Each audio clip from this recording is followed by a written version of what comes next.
In the heat of battle, where gods and mortals collide, the greatest heroes are forged in the flames of pride and vengeance. But in the end, what is the true cost of honor when the blood of the fallen stains the earth forever? The Iliad stands as one of the cornerstones of ancient Greek literature, its influence stretching far beyond its origins. Set against the backdrop of the Trojan War, it is an epic that has shaped the cultural and moral fabric of Western thought for millennia. The poem's vivid portrayal of battle, honor, and the human condition speaks to the enduring nature of its themes, resonating across time and culture. Its significance is not just historical, but foundational, defining ideals of heroism, the complexities of fate, and the roles of gods in shaping human lives. The tale unfolds within the context of the Trojan War, a conflict sparked by the abduction of Helen, wife of the Greek king Menelaus, by Paris, a prince of Troy. However, the war is not merely a backdrop for the plot, it is a symbolic battleground where the forces of fate, divine will, and human agency clash. Through the actions of its characters, the Iliad reflects the Greeks' understanding of honor and glory in warfare, where each hero's actions on the battlefield are both a personal struggle for immortality and a reflection of the greater cosmic order. At its core, the poem explores the consequences of pride, the inevitability of fate, and the tragic flaws inherent in even the greatest of men. Homer, whose name has become synonymous with epic storytelling, is believed to have composed the Iliad in the 8th century BCE, though scholars debate whether he was a single individual or a product of a long-standing oral tradition. What is certain is that the poem emerged from an oral society where stories were passed down through generations, recited by bards in the courts of kings and the assemblies of warriors. The rhythm and form of the Iliad's use of epithets, formulaic expressions, and repetition point to this oral heritage, a craft that enabled stories to be memorized and performed in front of audiences.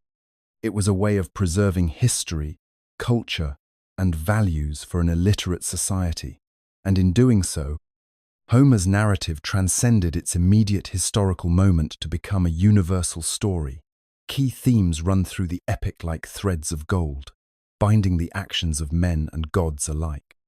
The wrath of Achilles, the greatest of the Greek warriors, is the central focus of the Iliad.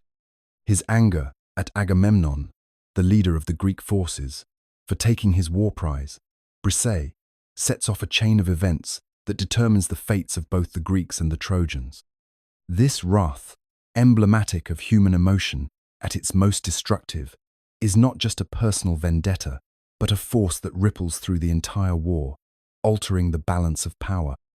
The gods, constantly meddling in the affairs of men, are key players in this drama, their whims shaping the lives of mortals. The gods are neither omnipotent nor all-good. They possess human emotions and flaws, intervening in the mortal realm according to their whims, allegiances, and grievances. In the Iliad, the themes of honor, wrath, fate, and divine intervention intertwine to create a tapestry of humans striving against the inescapable forces that shape their lives.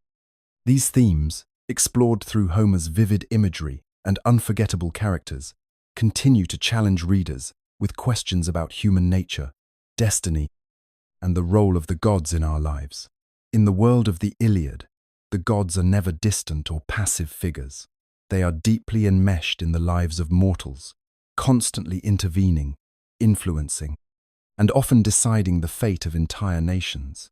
The complex relationships between gods and men in Greek mythology are rooted in a shared belief that the divine and the mortal realms are inseparable.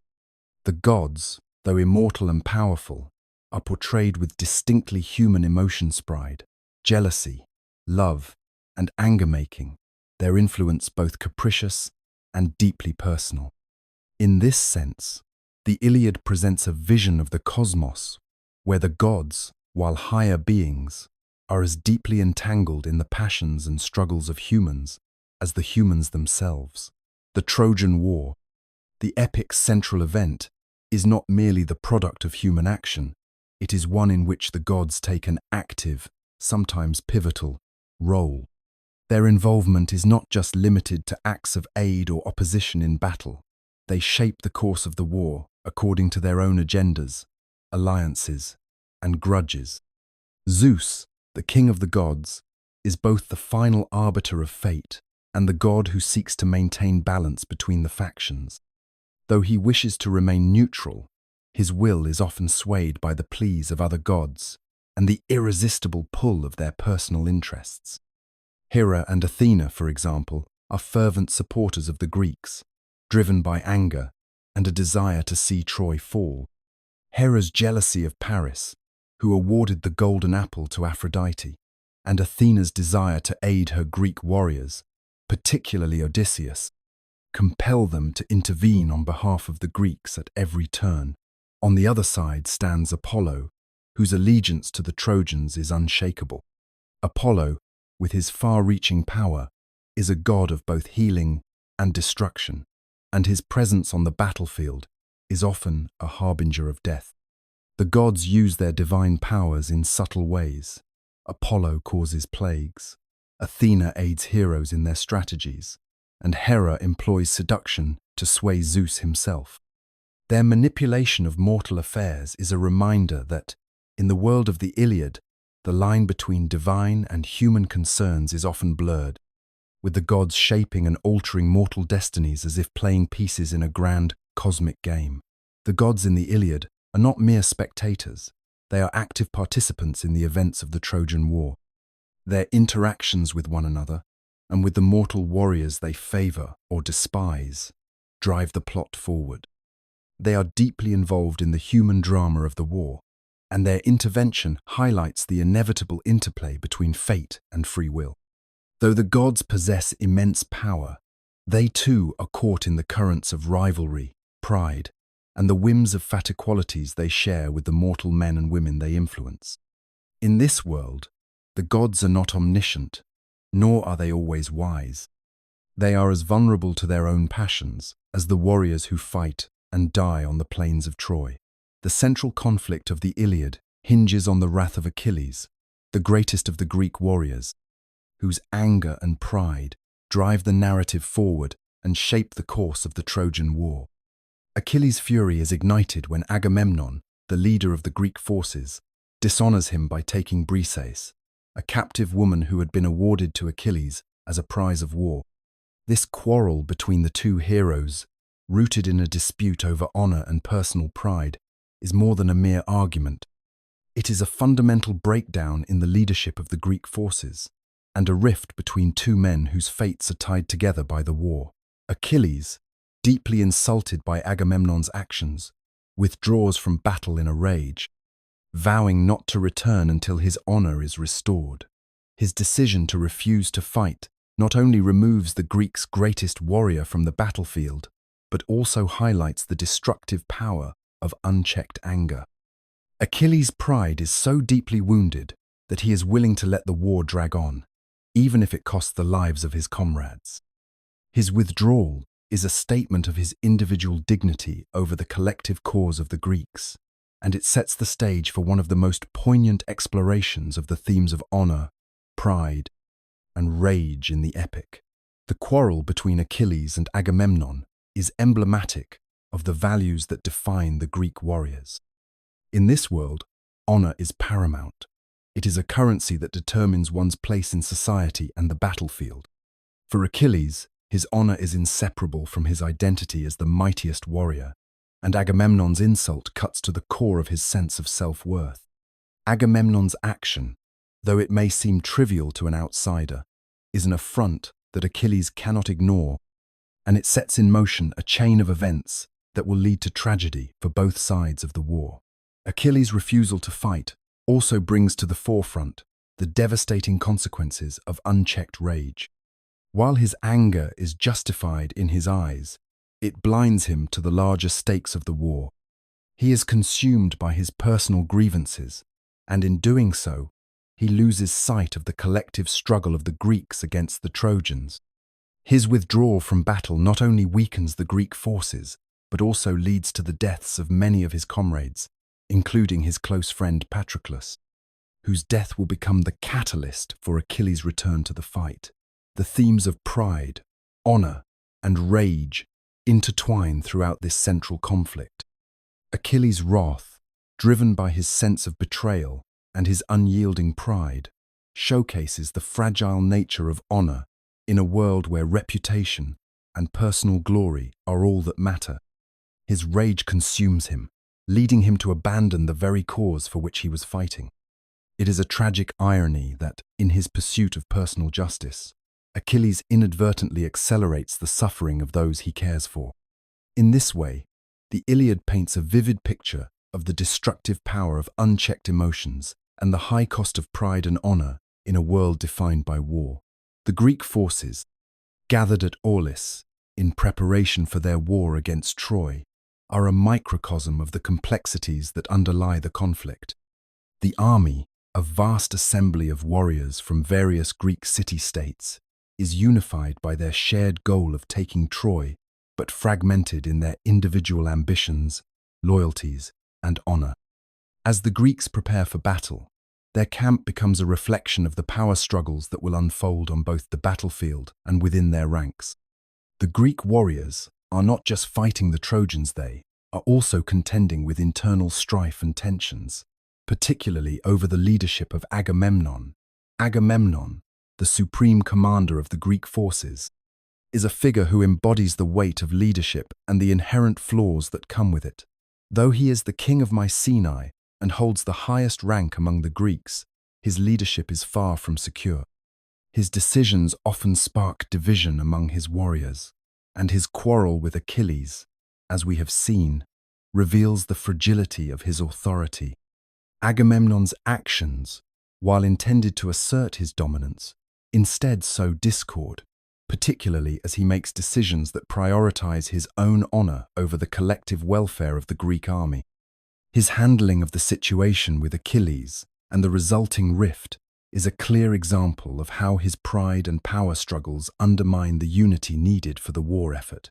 Amidst this fragile leadership, several key Greek heroes emerge, each with their own unique strengths, flaws, and roles in the narrative.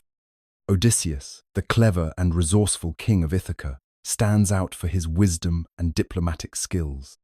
Unlike many of his fellow warriors, who are driven by brute strength or personal honor, Odysseus uses his intellect to navigate the complex political and military challenges of the war.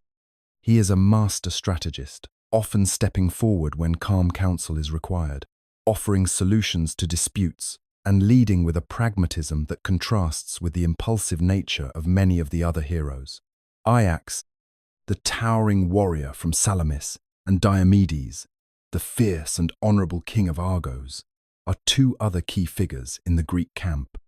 Ajax, known for his unmatched strength and bravery, is a figure of stability on the battlefield, but he, too, struggles with the question of personal honor versus the greater good of the Greek cause.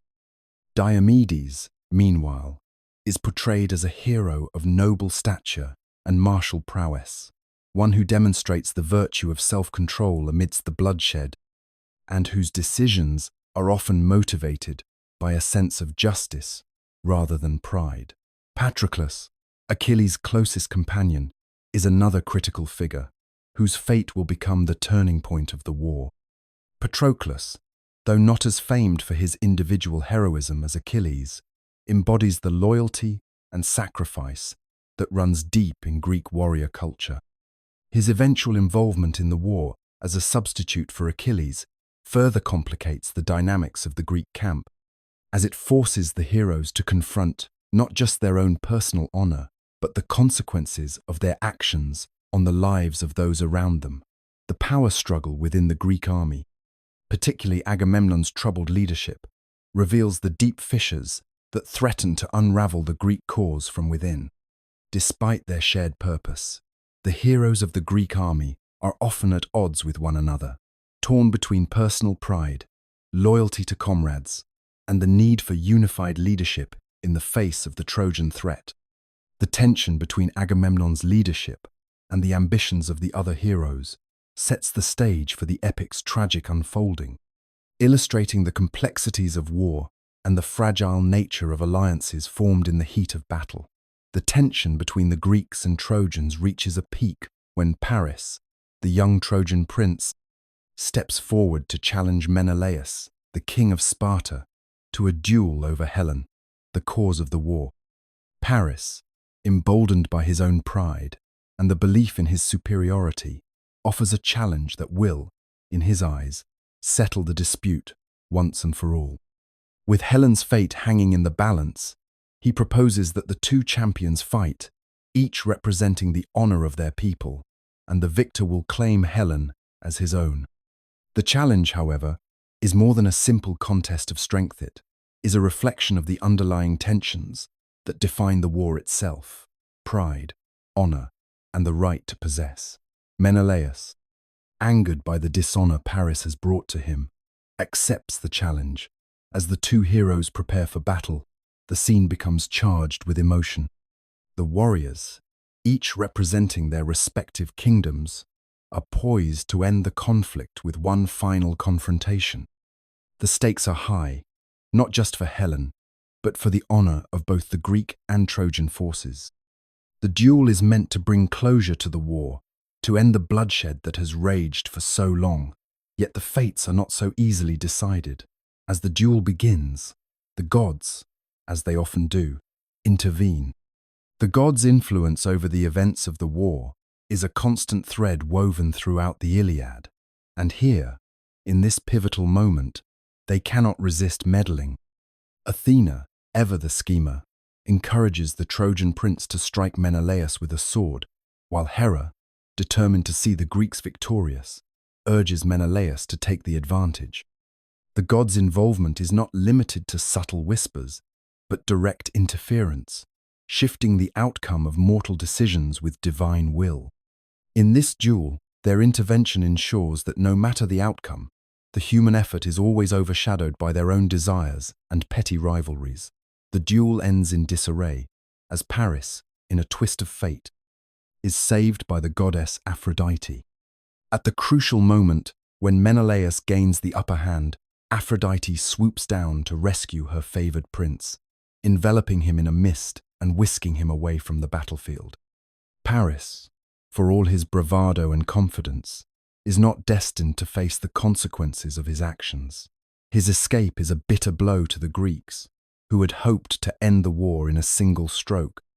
The failure of the duel to resolve the conflict only deepens the animosity between the two sides, for it becomes clear that the gods' whims, rather than the will of men, dictate the course of the war. This moment encapsulates the broader themes of the Iliad: the fragility of human endeavor in the face of divine power, the futility of trying to resolve conflict through personal combat when forces beyond comprehension are at play, and the ever-present uncertainty of fate. Paris's escape, aided by divine intervention, serves to highlight the tragic irony of the Trojan War, where human suffering is exacerbated not just by the actions of men, but by the unpredictable and capricious will of the gods. As the Trojan forces continue to hold their ground, the Greeks find themselves in dire straits. Agamemnon, despite his earlier arrogance and infighting, knows that the war cannot be won without his brotherhood of warriors. With Achilles' wrath still simmering, the Greek army is left in disarray. The absence of their greatest champion has taken its toll on the morale of the troops. Without Achilles' unmatched strength and battle prowess, the Greeks lack the conviction they once had. Agamemnon's leadership is under scrutiny, as whispers of his poor decision-making and his quarrel with Achilles circulate among the ranks. The camp is filled with tension as Agamemnon seeks to rally the troops, but it is clear that his efforts are faltering. The warriors, weary from the endless fighting and demoralized by their leader's earlier arrogance, no longer march forward with the same fervor. In the absence of Achilles, there is no one to inspire them, no force to lead them into battle with the confidence and skill that had once made the Greek forces seem unstoppable. Agamemnon, realizing the gravity of the situation, turns to the gods for aid, understanding that his own influence and the might of his warriors are no longer enough to tip the scales. The gods, ever watchful and often capricious, respond in ways that only serve to increase the uncertainty and chaos of the war. As divine forces take sides, both in the mortal realm and beyond, the Greek army looks to the heavens for a sign. Hera, Athena, and the other gods, always eager to play their parts in the drama of war, step into the fray, pushing the events forward as though they were mere pawns in a celestial chess game. Their interference is becoming ever more pronounced, and it is clear that the outcome of the war is no longer entirely in the hands of the soldiers. Achilles' absence from the field is felt deeply, and the tension among the Greek ranks grows.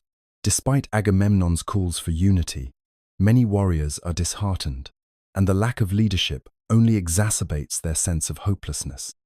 They wonder if the great victory that had once seemed so certain is now an impossible dream, overshadowed by the gods' capriciousness and the rift between their most powerful warrior and their king. The rallying cry of Agamemnon, calling for renewed strength and determination, falls on ears that are growing less willing to listen. Without Achilles, the Greeks begin to realize that they are not as invincible as they once thought.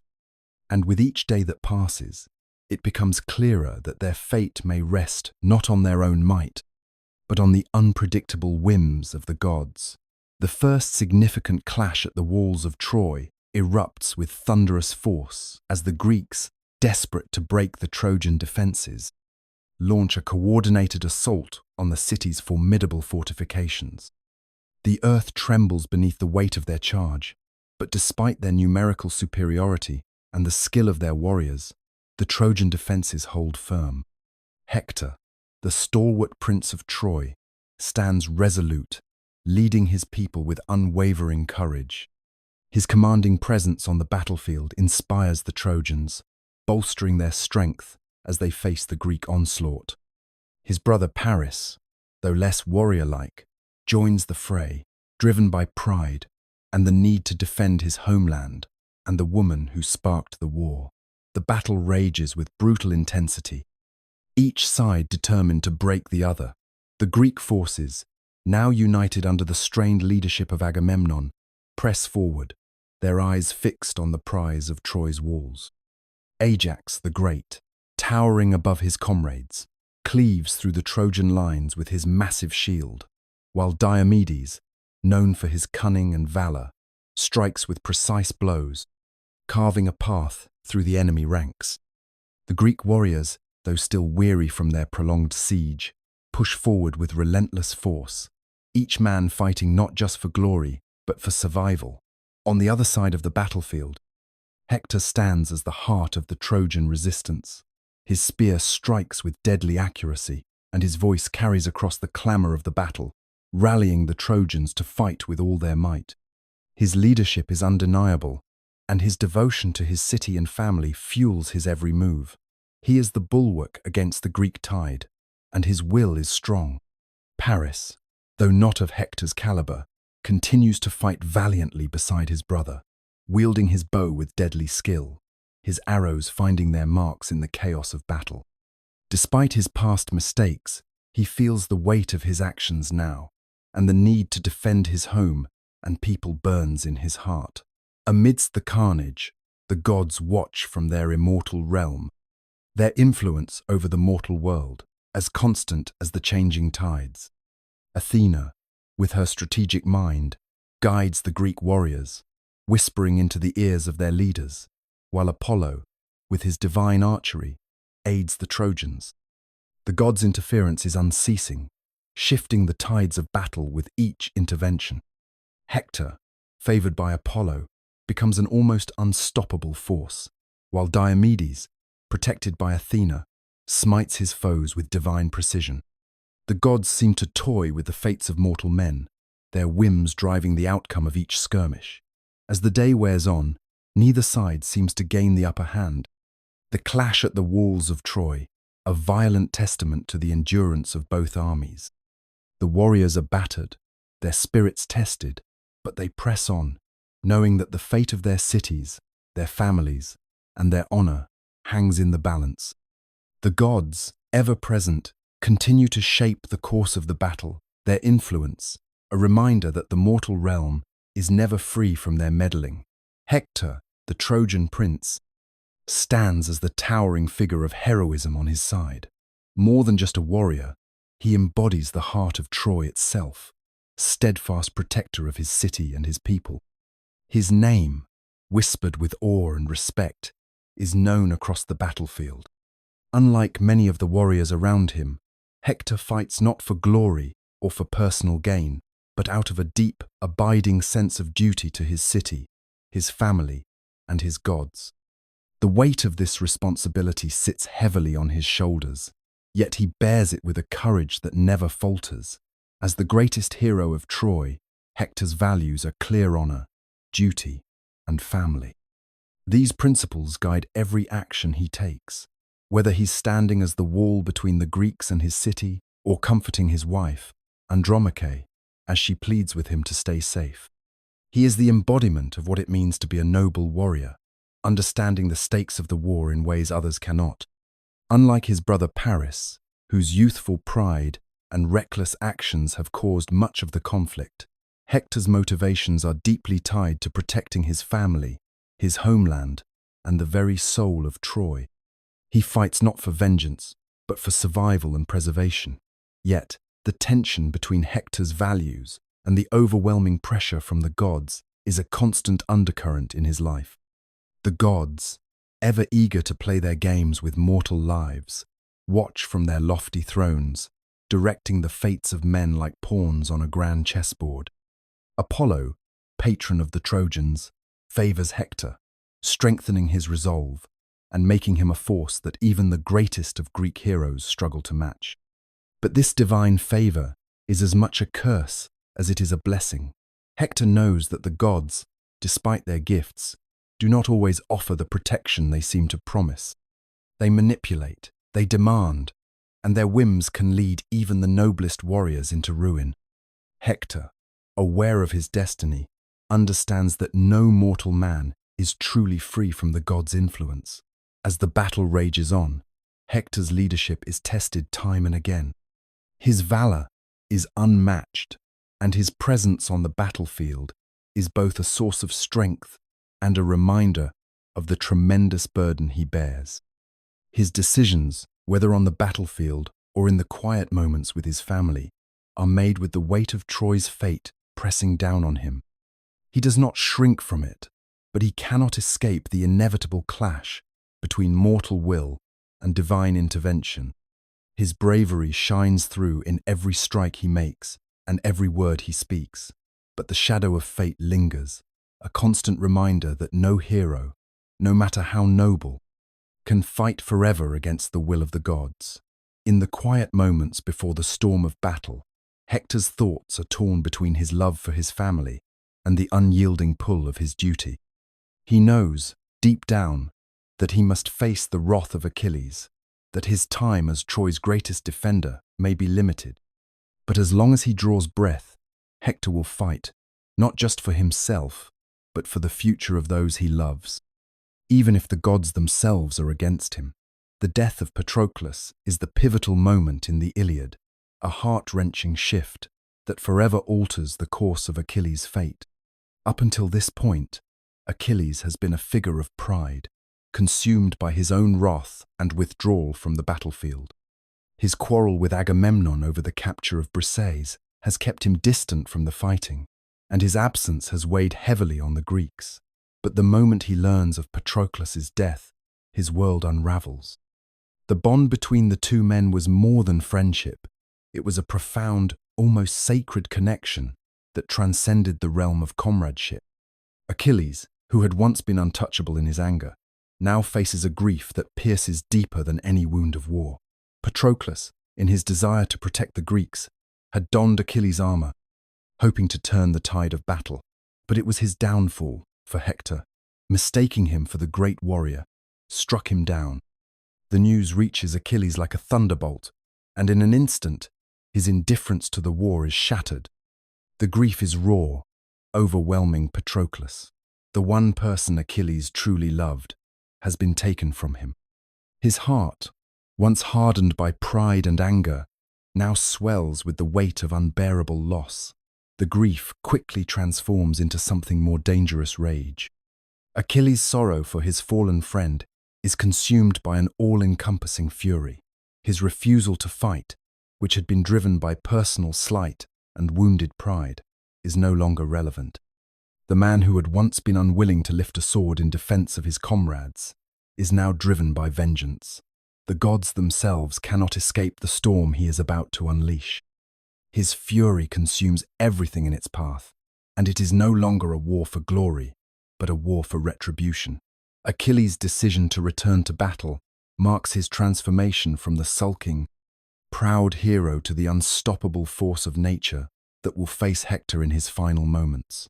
The mourning for Patroclus, though personal and deeply felt, fuels a greater purpose's need to avenge his fallen friend. With the weight of grief, rage, and love, Achilles steps back onto the battlefield. His wrath is no longer merely a personal wound inflicted by Agamemnon, but the wrath of a man who has lost his heart to the chaos of war.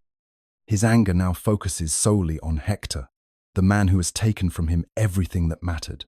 The Greeks and Trojans alike feel the shift as Achilles re-enters the fray. His wrath is like a storm, unstoppable, furious, and devastating. The vengeance he seeks is not just for Patroclus, but for his own soul, which has been irrevocably changed by loss. Achilles is no longer a man of pride. He is a man consumed by grief, driven only by the need for vengeance.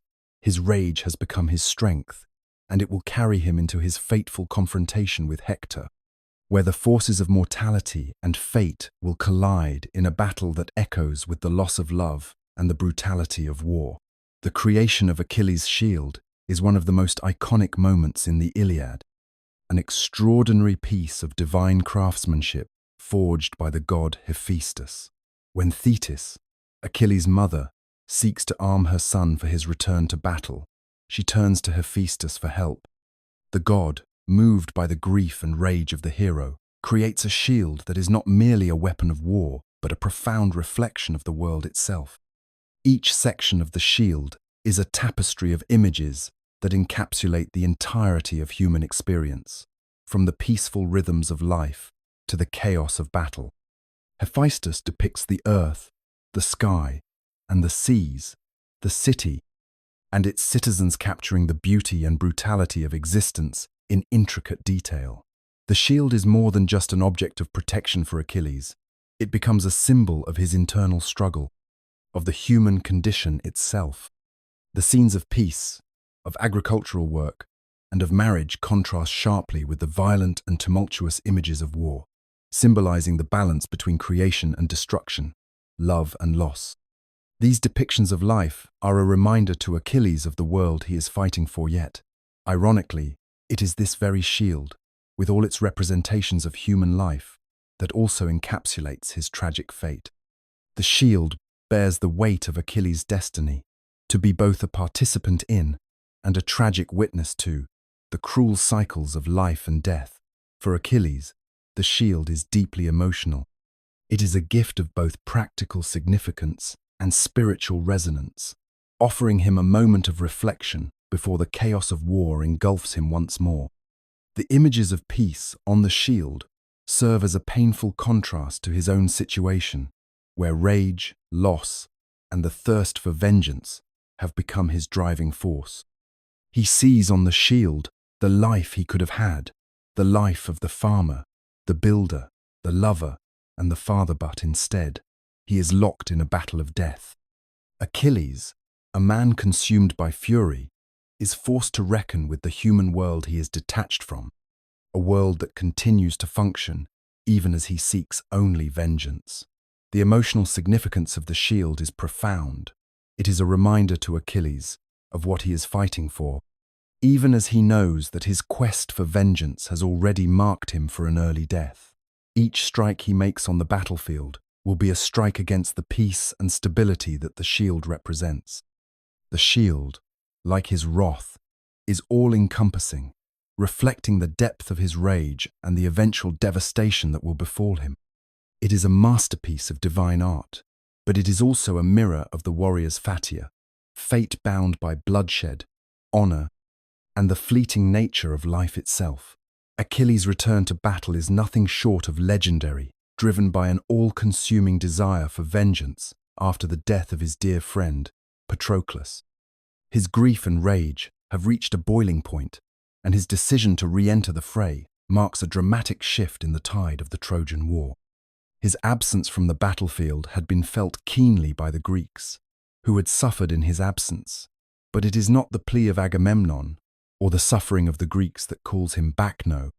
It is the blood of Patroclus and the promise of revenge against Hector, the Trojan prince who killed him. Achilles' return is one not born out of duty or obligation, but from a deep, personal wrath that fuels his every move. Before he joins the fray, Achilles confronts Agamemnon, the leader of the Greek forces, and the tension between the two is palpable. Agamemnon had wronged Achilles in the past by taking Briseis, the prize Achilles had won in battle, and this insult had led to Achilles' withdrawal from the war. Now, however, Achilles shows no signs of reconciliation. The Greeks had been on the brink of defeat, but Achilles cares little for their plight. His desire for glory is not tempered by the well-being of his comrades. He seeks nothing less than personal retribution and the restoration of his honor through the death of Hector. The notion of heroism in Greek culture defined by glory, pride, and a warrior's legacy resonates deeply within Achilles. To him, glory can only be obtained through the blood of his enemies, particularly Hector, who has taken the life of his beloved friend. As Achilles re-enters the war, his very presence sends a wave of fear through the Trojans. Clad in new armor forged by Hephaestus himself, he is an unstoppable force, a godlike figure on the battlefield. Every step he takes is marked by the promise of death, and the Greek forces rally behind him, reinvigorated by his return. The stark contrast between the hero Achilles and the fallen state of the Greeks in his absence reveals the extent of his power, not just on the battlefield, but as an embodiment of the very ideals of heroism and glory that shape Greek culture. His rage, though destructive, is also a manifestation of his longing for the kind of glory that only a few men-heroes like him could hope to achieve. Achilles' return to battle is not simply about defeating the Trojans, but about asserting his place in history. He is driven by a need to ensure that his name will be remembered long after his death, that his legacy will be one of invincibility and unmatched glory. In the end, his return to the war is not just about vengeance for Patroclus, but about a much larger quest for eternal honor that can only be sealed by the greatest of victories. His desire for glory is not merely a personal need, it is a reflection of the Greek understanding of what it means to be a hero, to live a life that will echo throughout time. The final confrontation between Achilles and Hector is the epic's most fateful moment, a brutal and poignant culmination of everything that has led to it.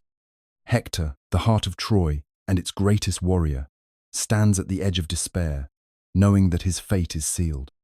He faces Achilles, who has returned to the battlefield driven by vengeance and a thirst for glory. Hector's courage is unmatched, but in the face of Achilles' wrath, it is not enough to save him. As the two warriors clash, Hector shows no sign of fear. He fights for his city, for his family, for his honor, knowing that this duel may be his last. But even as he strikes blows with remarkable skill and defends his people, he cannot escape the fate set by the gods. Achilles is a force of nature, his rage and grief propelling him forward with a fury unmatched. Hector's attempts to appeal to Achilles, urging him to honor the truce and allow his body to be returned to his family for a proper funeral, fall on deaf ears. Achilles, consumed by the loss of Patroclus, cannot be reasoned with. His sense of honor is twisted by his grief, and he views Hector not as a worthy adversary, but as the man who must die in order for him to reclaim his glory. The duel is swift, savage, and final. Achilles, with a heart hardened by rage, delivers the fatal blow. He drives his spear through Hector's neck, and with that, Troy's greatest hope is extinguished. Hector's life slips away with his final breath, and his body crumples to the earth. In death, Hector is stripped of all his grandeur, lying vulnerable and exposed on the blood-soaked plains of Troy. Achilles, in his desire for vengeance, shows no mercy. He does not allow Hector a dignified death. Instead, he dishonors the body in the cruelest of ways, dragging it behind his chariot as he parades it before the walls of Troy. The gods themselves watch in silent judgment. Hector, once noble and revered, is reduced to nothing more than a lifeless corpse, desecrated in the name of Achilles' rage. This moment marks a profound turning point, not just in the war, but in the moral fabric of the epic. The brutal killing and dishonoring of Hector's body represent the darker aspects of heroism, the price of pride and vengeance. Achilles' need for glory has led him to the ultimate act of disrespect, a dishonor that will echo throughout the remainder of the war. And while Achilles may find temporary satisfaction in Hector's death, there is an unspoken realization that his soul has been further tainted by the act. The gods, however, seem to know that the scale of Hector's death will weigh heavily on Achilles, for it is only in the tragedy of Hector's fall that the true cost of vengeance is revealed. The funeral of Patroclus marks a moment of profound grief for Achilles, a point where the warrior's sorrow transcends the battlefield and enters the realm of human mortality. Achilles, though renowned for his unyielding strength and fury, is broken by the death of his closest companion, the one who shared in his dreams and struggles. The loss is a heavy weight on his heart, and the funeral rites for Patroclus, a deeply sacred Greek tradition, become a way to honor the fallen hero and appease the gods. The Greeks believed that the proper rituals ensure a peaceful passage to the afterlife, allowing the soul of the deceased to find rest. Achilles, tormented by grief and regret, prepares to bury Patroclus with the solemnity befitting a man of such bravery. His grief is all-consuming, yet there is a flicker of respect in his heart for the man who died fighting in his place, for the friend who had not hesitated to protect him. The ceremony is marked by mourning, sacrifice, and prayer. Achilles offers gifts to the gods, asking for mercy and the hope that Patroclus will be granted a peaceful rest, and that the honor of his fallen comrade will not be forgotten. Yet Achilles' grief cannot be contained by these rituals alone. In his pain, he turns to the time-honored tradition of the funeral games, a spectacle meant to honor the dead and display the valor of the living. These games, a form of athletic competition, have a dual purpose: to celebrate the heroic deeds of the deceased and to reassert the strength and honor of those still alive.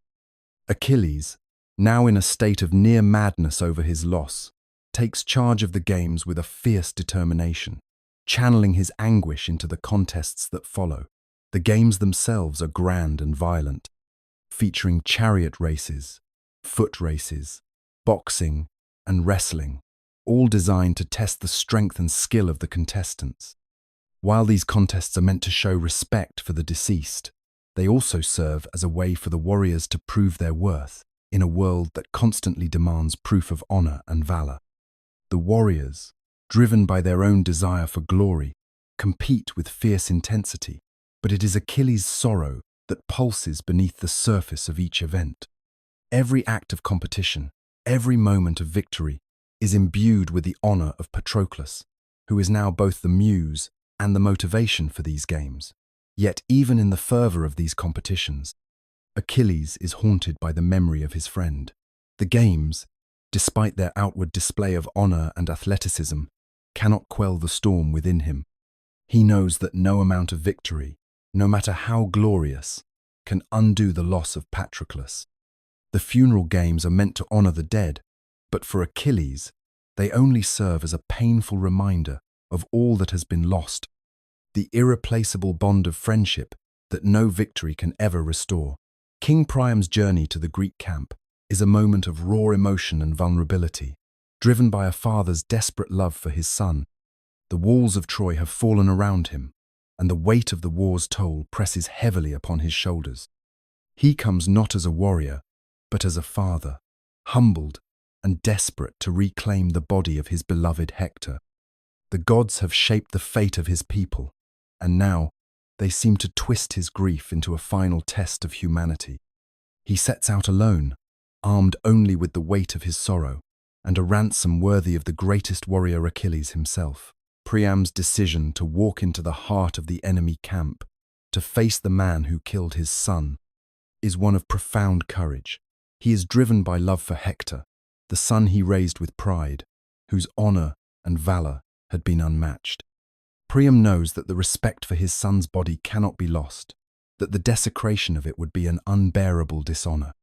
His plea is not just for the physical body of Hector, but for the respect that death demands, a demand that transcends the enmity between two warring kingdoms. When Priam reaches Achilles, he falls to his knees, asking not for revenge, but for mercy. His words are steeped in grief, echoing the vulnerability of a father who has witnessed the destruction of his family, his city, and now his legacy. In a heart-wrenching exchange, Priam pleads for the return of Hector's body, offering riches, gold, and an unparalleled ransom. But it is not these treasures that sway Achilles. It is Priam's humanity, his fatherly grief, that pierces the walls of Achilles' fury. Priam's plea for the respect due to his son as a fellow human being speaks to the deepest corners of Achilles' own heart, a heart that has long been consumed by rage and vengeance. Achilles, who has known the loss of his own beloved Patroclus, is struck by the father's grief. His hardened soul, tempered by years of war and loss, begins to soften as he sees in Priam a reflection of his own pain. The rawness of Priam's plea, his willingness to offer anything, even to abase him, reminds Achilles of the humanity they share, a humanity often forgotten amidst the bloodshed of battle. In this moment, Achilles sees not the king of Troy, but a father who is willing to sacrifice everything to restore the dignity of his son. The exchange between Priam and Achilles is a turning point, a reminder of the fragile line between vengeance and mercy. In the eyes of both men, the war has cost them immeasurable pain, and yet, in their shared grief, there is a moment of recognition. Achilles agrees to return Hector's body, and for a fleeting moment, both men are bound by something greater than the hatred that defines their war, a respect for life, for death, and for the dignity of the fallen. Through this act of mercy, the warriors of the Iliad are reminded of the price of war and the fleeting nature of honor when the cost is human life. As the war nears its conclusion, the tension between the Greeks and Trojans reaches its peak. The city of Troy, which has withstood a decade of siege, is now poised for its final reckoning. The Greeks, under the leadership of Odysseus, prepare for one last push, while the Trojans, led by the resolute Hector's death, find their spirits faltering, yet determined to hold their ground. It is a battle not just of warriors, but of wills, and both sides brace for the cataclysmic end that seems inevitable. The atmosphere in both camps is one of finality. For the Greeks, the loss of their greatest hero, Achilles, from the battle due to his anger, is a blow that threatens to unravel their unity. However, with Hector's death and the fall of their city on the horizon, they push forward with a grim resolve. The Trojans, grieving their fallen leader and prince, nonetheless cling to hope, rallied by their queen, Hecuba, and the gods, who still intervene in their fates. In the final stages of the war, the gods play an even more significant role than before. As always, their whims sway the tide of battle, but now they become embroiled in the last struggles. Zeus, having watched the suffering of mortals for 10 long years, wrestles with his own heart. While still favoring his Trojan allies, he knows that fate will not allow Troy to stand forever. Hera, Athena, and Poseidon, on the other hand, shift their support to the Greeks, each driven by their own desires for glory. They pull strings behind the scenes, making sure that the Greeks press their advantage and that no moment goes unexploited. Yet, even as the gods meddle with mortal destinies, their actions are ultimately driven by the will of fate, something they can only guide but cannot fully control. As the walls of Troy begin to crumble, the final duel emerges, a clash that seems destined. The Greek and Trojan forces face off one last time, this time with no guarantees. The gods, too, are set to intervene one final time, pushing both sides to desperate measures. The fate of Troy seems sealed, but not without one last attempt for survival. The Greeks, fighting for victory, and the Trojans, fighting for their survival, press onward, knowing that they must either end this war or let it destroy them all. The gods watch, their influence now at its most powerful and dangerous. With their intervention, some warriors are granted momentary triumphs, while others are struck down in the most unlikely of circumstances. And amidst this chaos, the finality of the fall of Troy is written, a conclusion to the epic war that shaped the fate of empires and changed the lives of men forever. The gods may have pulled the strings, but in the end, the mortals must decide their own fates. The stage is set for the conclusion of the Iliad and the fall of Troy, where heroes rise and fall in a dance of blood and glory. The fall of Troy, an event long foreseen and inevitable, finally dawns upon the city's embattled walls. For years, the Trojans had fought with relentless defiance, and yet, despite their greatest efforts, their fate had been sealed. The gods, whose favor and fury had shaped the course of the war, now turned their eyes upon the final act in this tragic drama. Though Troy's warriors still held onto a shred of hope, the prophecy had always loomed large. The city would fall, and the once proud city would be reduced to ash. In the final days before Troy's collapse, the Greeks, exhausted and worn by years of siege, found renewed strength. Their tenacity was fueled by the possibility of victory and by the divine favor they had begun to receive in the war's final stages. The gods, as ever, were fickle. While Athena, Hera, and Poseidon had pushed the Greeks forward, even they could not undo the inescapable destiny that awaited the Trojans. Zeus, torn by his own sense of duty and his compassion for his Trojan allies, allowed the final act to unfold. The Greek army, led by Odysseus, was ready to deliver the blow that would shatter Troy's defenses. The gods, with their penchant for interference, made their moves one last time. The Greeks, through cunning and divine guidance, devised a masterful deception. The infamous Trojan horse, an artifact of both genius and cruelty, was constructed as a gift to the Trojans, a symbol of supposed surrender. Unbeknownst to the Trojans, hidden inside the hollow horse were the best of the Greek warriors, ready to strike once the horse was within the city walls. It was a final maneuver, a tactic that would outwit both mortal and divine forces alike. The Trojans, lulled into a false sense of triumph, allowed the horse into the heart of the city, believing it was a token of peace. The gods, laughing from their celestial thrones, knew that Troy had no way of recognizing the treachery that lay within its walls. It was not just the Trojans' pride and stubbornness that led to their demise, but the will of the gods, whose desire for revenge and dominance could not allow Troy to endure. As night fell, the Greek warriors emerged from their concealed prison, and the city of Troy, once a beacon of power and culture, was plunged into chaos. The Greeks poured into the city, slaughtering its defenders and civilians alike, while the flames of destruction began to lick at the grand walls that had once kept them at bay. Troy's end came swiftly and decisively, and as the smoke rose to the heavens, the city's fate was sealed. The gods watched, indifferent to the suffering below, their will enacted with the destruction of what had once been one of the greatest cities in the ancient world. Troy, as the prophecy foretold, was no more. The gods had spoken, and their final intervention had reduced the mighty city to ruins. Yet, amid the devastation, there lingered a sense of inevitability, for in the destruction of Troy lay the realization that no city, no matter how powerful, could escape the grip of fate.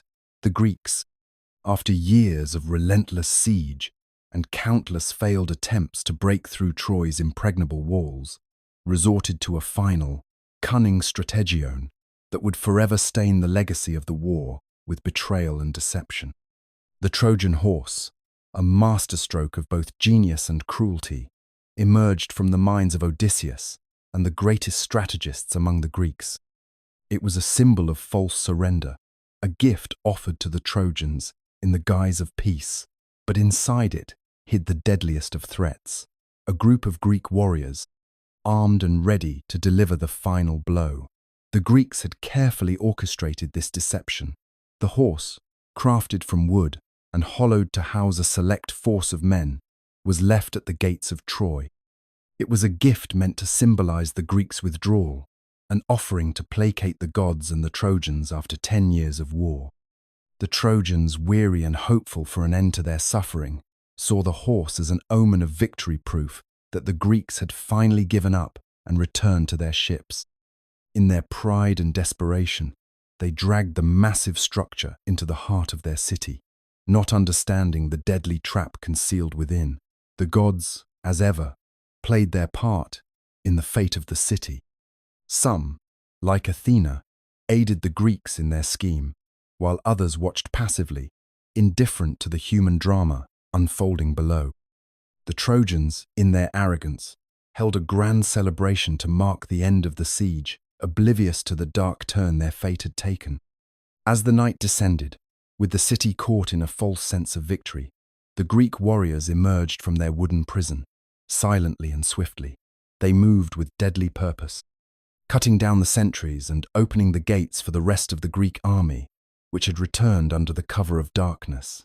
As the Greeks poured into the city, chaos erupted.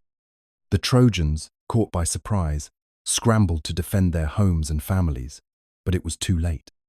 The walls of Troy, which had stood for so long against every assault, fell not by force, but by guile. The city was sacked with brutal efficiency.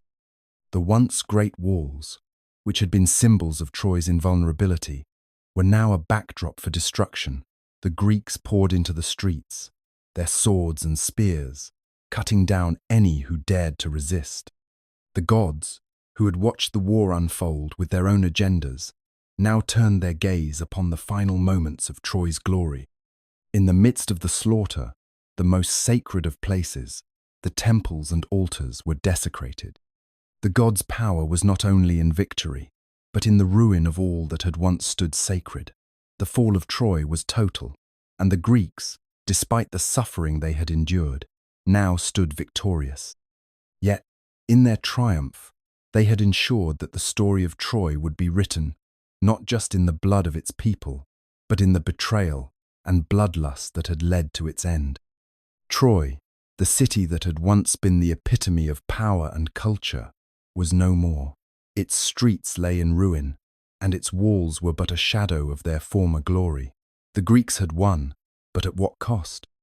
The price of Troy's fall would echo throughout the ages. The aftermath of the war brought little joy to those who had lived through the brutal, endless struggle. Troy, once a mighty city of strength and pride, lay in ruins. Its walls were shattered, its people slaughtered or taken as captives, their homes reduced to ash.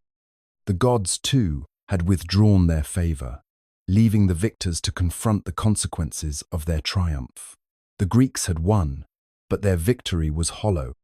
The long siege, the bloodshed, and the cruelty of the Trojan horse had left scars that no amount of spoils could heal. In the days following Troy's fall, the Greek warriors set about looting and pillaging the city. Their hearts, hardened by years of war, showed no mercy. They desecrated the temples, carried away the treasures, and dragged the surviving Trojans into captivity. Women, children, and the elderly were treated as spoils of war, their futures uncertain. Among the most heart-wrenching moments was the fate of the Trojan royal family. King Priam, once a noble and revered ruler, was murdered in his own palace. His wife, Hecuba, and his daughters, including the tragic Cassandra, were taken captive. Helen, whose beauty had sparked the war, was brought before the Greeks, her fate now entwined with those of the fallen city. Though spared from death, her life was forever marked by the consequences of her choices. For the Greeks, the war's end was no cause for celebration. While they had conquered Troy, their victory came at a steep price. The gods, it seemed, had not forgotten the sins of the Greeks, and their wrath would follow the victors across the seas. Odysseus, the mastermind behind the Trojan horse, faced the wrath of Poseidon, who cursed him and his men to wander the seas for years before they could return home. Agamemnon, the leader of the Greeks, was not spared either. His triumph was short-lived. When he returned to Mycenae, he found his kingdom in turmoil.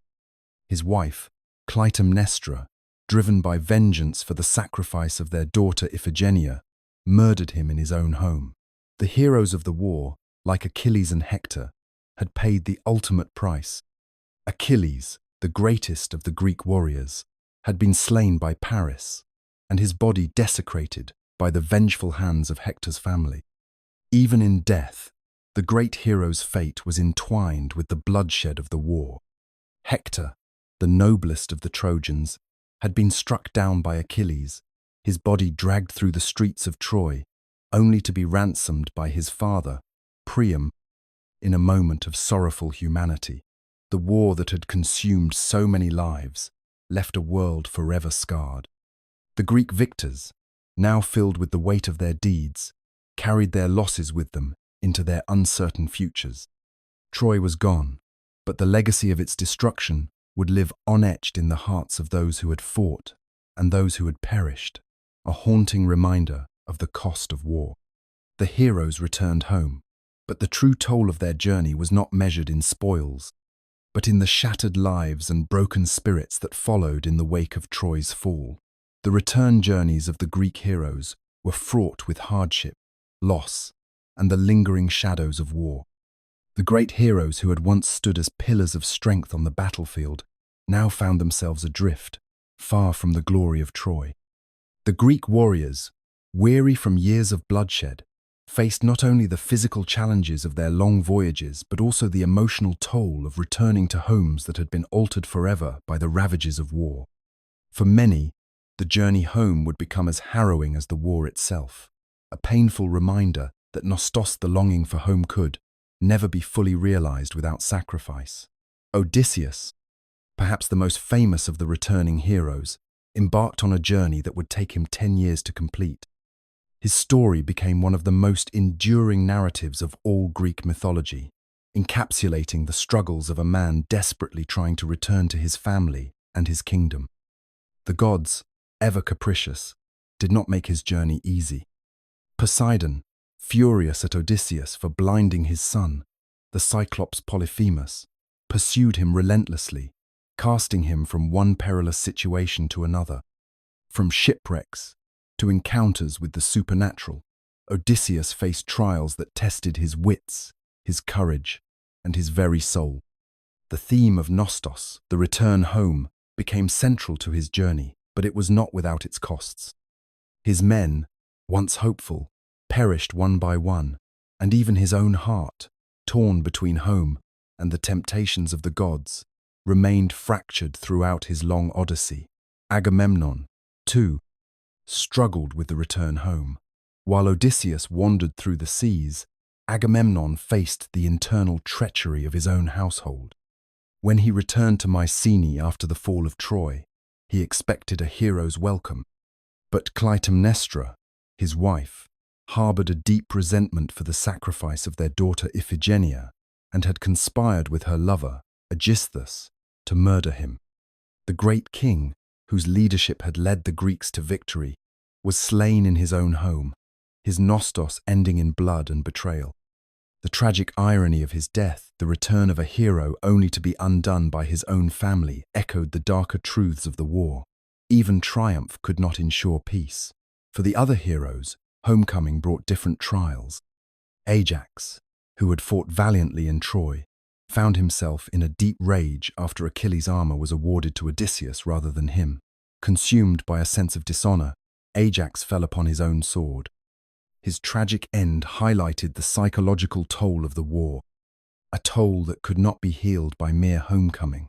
The return journeys of the Greek heroes were a reflection of the war's deeper cost, the irrevocable change in the lives of those who had fought, won, and survived.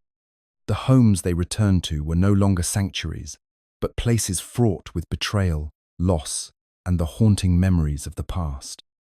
Their nostos was not just a physical return, but an emotional reckoning, an acknowledgement of what the war had taken from them, and how it had irrevocably altered their identities. The war had taken its toll on body and soul, leaving a legacy of sorrow that would outlast even the great walls of Troy. Achilles' legacy reverberated through Greek culture long after his death, solidifying him as the quintessential hero in a world defined by honor, rage, and the pursuit of glory. In the minds of the Greeks, Achilles represented the ideal warrior unmatched in skill, fearsome on the battlefield, yet tragically flawed in his inability to temper his pride and wrath. His legacy would transcend the horrors of the Trojan War, becoming a symbol of both the heights of heroism and the inevitable downfall that pride could bring. The great warrior's death, though foretold, came as an unspeakable blow to the Greeks. As the son of Peleus and the nymph Thetis, Achilles' birth had been marked by a prophecy. He would die young, but his name would live on in the tales of his deeds. It was Paris, with the aid of the god Apollo, who struck the fatal blow, shooting an arrow to the vulnerable heel of Achilles, the one spot on his body where he remained mortal. This wound, delivered by a weapon guided by divine hands, sealed the fate of the greatest of Greek warriors. But even in death, Achilles would not fade from memory. His name, his actions, and his rage at the heart of the Iliad would serve as the touchstone for future generations. After Achilles' death, his legacy was carried forward by his son, Neoptolemus.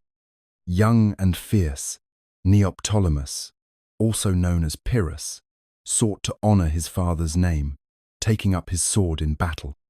His participation in the final stages of the Trojan War, including his brutal slaying of Priam at the altar of Zeus, ensured that Achilles' bloodline continued its charge for vengeance and glory. Neoptolemus, though not the same larger-than-life figure as his father, carried the weight of Achilles' heroic legacy on his shoulders, driven by the need to fulfill the heroic expectations placed upon him. However, even Neoptolemus would be shaped by the same tragic flaws, bound by a fate determined by the very bloodline he inherited. The myths surrounding Achilles' demise added layers of mystique to his character, making his death a central part of Greek cultural memory. Some stories tell of his near-mythical armor, forged by Hephaestus, being the catalyst for his death, while others focus on the role of the gods. Apollo's hand in guiding Paris's arrow was a reminder of the god's constant manipulation of mortal lives. Even after his death, the Greeks honored him with hero cults and rites, worshipping him as a figure whose extraordinary talents could not be replicated, but whose example could still inspire. In the heroic tradition, Achilles remained the benchmark for what it meant to be a true warrior, whose passions, both noble and destructive, forged a path that others could only hope to follow. His legacy extended beyond his death, both in the myths surrounding his demise and in the way future heroes, like Heracles or Odysseus, were shaped by the example of his singular, tragic greatness. Achilles, immortalized in song and story, remained the embodiment of Greek ideals, a hero whose strength, glory, and inevitable fall continued to resonate through time. As the dust settled on the ruins of Troy, the gods watched with a mix of satisfaction, anger, and regret. The war had unfolded as a tragic theatre, where the divine played as much a part in the outcomes as the mortals themselves. The gods, though seemingly above the fray, had orchestrated much of the conflict, manipulating events and shaping the fates of the Greeks and Trojans alike. The conclusion of the war did not bring peace for the gods, but rather deepened their involvement in the lives of the victors and the vanquished. The Greeks, despite their victory, were far from unscathed. Though they had breached the walls of Troy and defeated their enemies, they were not spared divine retribution.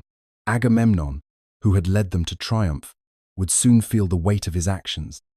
The gods, particularly Artemis and Apollo, had taken offense to the sacrificial death of Agamemnon's daughter, Iphigenia. The bitter consequences of that sacrifice would echo through his house. His return home, marked by triumph, would soon be overshadowed by a brutal murder at the hands of his wife, Clytemnestra, driven by both her own desires and the vengeance of the gods.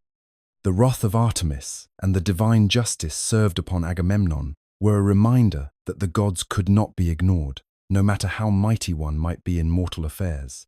The Trojans, though vanquished, were not without their own divine fates. In the wake of their destruction, their greatest champions, Hector and Priam, had earned a different kind of reward, one not of glory, but of respect. Hector's valor in life and his tragic death at the hands of Achilles marked him as a hero, and the gods ensured his memory endured. The divine intervention in his death, particularly through Apollo's guidance of Paris's arrow, revealed how gods could both protect and condemn, depending on their whims. Priam, in his grief, received a final moment of mercy when he ransomed his son's body from Achilles, a rare gesture of compassion in a world ruled by vengeance and divine favoritism. As for Troy itself, the gods' judgment was irrevocable. It had been foretold that the city would fall, and though the Trojans had resisted with fierce loyalty, their fate was sealed long before the war's end. The prophecy that Troy would be destroyed by the Greeks had come to pass, and though the gods had granted the Trojans moments of hopesuck as the brief interlude of peace brought by the duel between Paris and Menelaus, they ultimately did nothing to prevent their fall. For the Trojans, their destruction was the inevitable outcome of the will of the gods. The role of fate, intertwined with divine action, had been the underlying current of the war. Mortals, though they struggled with their own will and desires, were constantly at the mercy of the gods and fate. No matter how hard they fought, how deep their passions ran, the gods ensured that the war's outcome aligned with the ancient threads of destiny.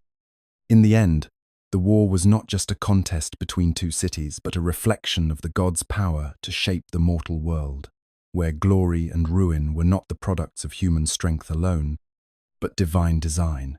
The death of Hector was a blow that reverberated through every corner of Troy, striking deep into the heart of the city and its people. For his family, the loss was an unimaginable devastation, one that would not only strip them of their greatest protector, but would also ensure that their suffering would linger long after his death. Hector's wife, Andromache, had already faced the harshest realities of war, the looming threat of death, the fear of losing her husband, and the constant anxiety over the future of her child, Astyanax. Yet, no preparation could have prepared her for the sight of Hector's lifeless body, dragged behind Achilles' chariot in a brutal display of vengeance and pride. The pain she felt was a mix of grief, disbelief, and helplessness. It was not just the death of a husband, but the collapse of her entire world, the thread that held together her past, her hopes for the future, and the very identity of her family. For Andromache, the weight of her loss was compounded by the haunting thought of what was to come. As Hector had been the shield of Troy, so too had he been the shield of their home and their son. Now, in his absence, she knew that their fate was sealed. The city, already crumbling beneath the weight of Greek attacks, would fall, and she would be left with nothing but sorrow and memories. Andromache's grief was not only for the love she had lost, but for the future that would never come to pass, the peaceful life she had once dreamed of, filled with the joys of raising their child in a world at peace, now seemed a cruel fantasy. Astyanax, their infant son, could hardly comprehend the scale of the tragedy that had befallen his family, but for Andromache, his loss was already etched in the future. The boy would never know his father, never understand the nobility and valor that had defined Hector's life. The prophecy, whispered through the ranks of Troy's elders, foretold Astyanax's tragic end, his death at the hands of the Greeks, cast from the walls of Troy by the conquering soldiers. Andromache could not shield him from this fate. In her arms, Astyanax was a living testament to Hector's legacy, but also to the city's inevitable ruin. His laughter, so pure and innocent, would soon be drowned by the collapse of the walls and the horrors of the city's fall. The emotional devastation of Hector's loss for the Trojan people was felt keenly. His death marked the end of the greatest hope for their survival. The grief was shared not only by his family, but by all those who had seen him as Troy's last champion, the one who had held the city's fate in his hands. Yet the crushing sorrow of Andromache and Astyanax's future would serve as a painful reminder of the cost of the war families torn apart, heroes lost, and a city that would never rise again. For Hector's family, the war had claimed everything, leaving nothing but the ashes of a once great city and the silence of what might have been. The Iliad, though written in ancient Greece, reverberates across time, its legacy ingrained in the very fabric of Western culture. The epic's impact is not confined to the age of Homer, nor to the specific historical context of the Trojan War. Instead, it has shaped the ideals and stories of countless generations. Through its exploration of heroism, honor, and tragedy, the Iliad has served as a touchstone for later civilizations, influencing their notions of virtue, identity, and the human condition. For the Greeks themselves, it was a mirror that reflected the values they held dear: the quest for glory, the honor of battle, and the acceptance of fate. Yet it has resonated far beyond the ancient world, crossing into the realms of literature, philosophy, and the arts. The Iliad has provided a foundation for much of Western literature. Its influence can be traced in the works of Virgil, who looked to the epic when composing the Aeneid, drawing directly from the themes of duty and destiny that resonate throughout both works. The great tragedies of Sophocles, Euripides, and Aeschylus carry the weight of the Iliad's moral lessons, exploring the consequences of human pride, anger, and the irrevocable passage of time.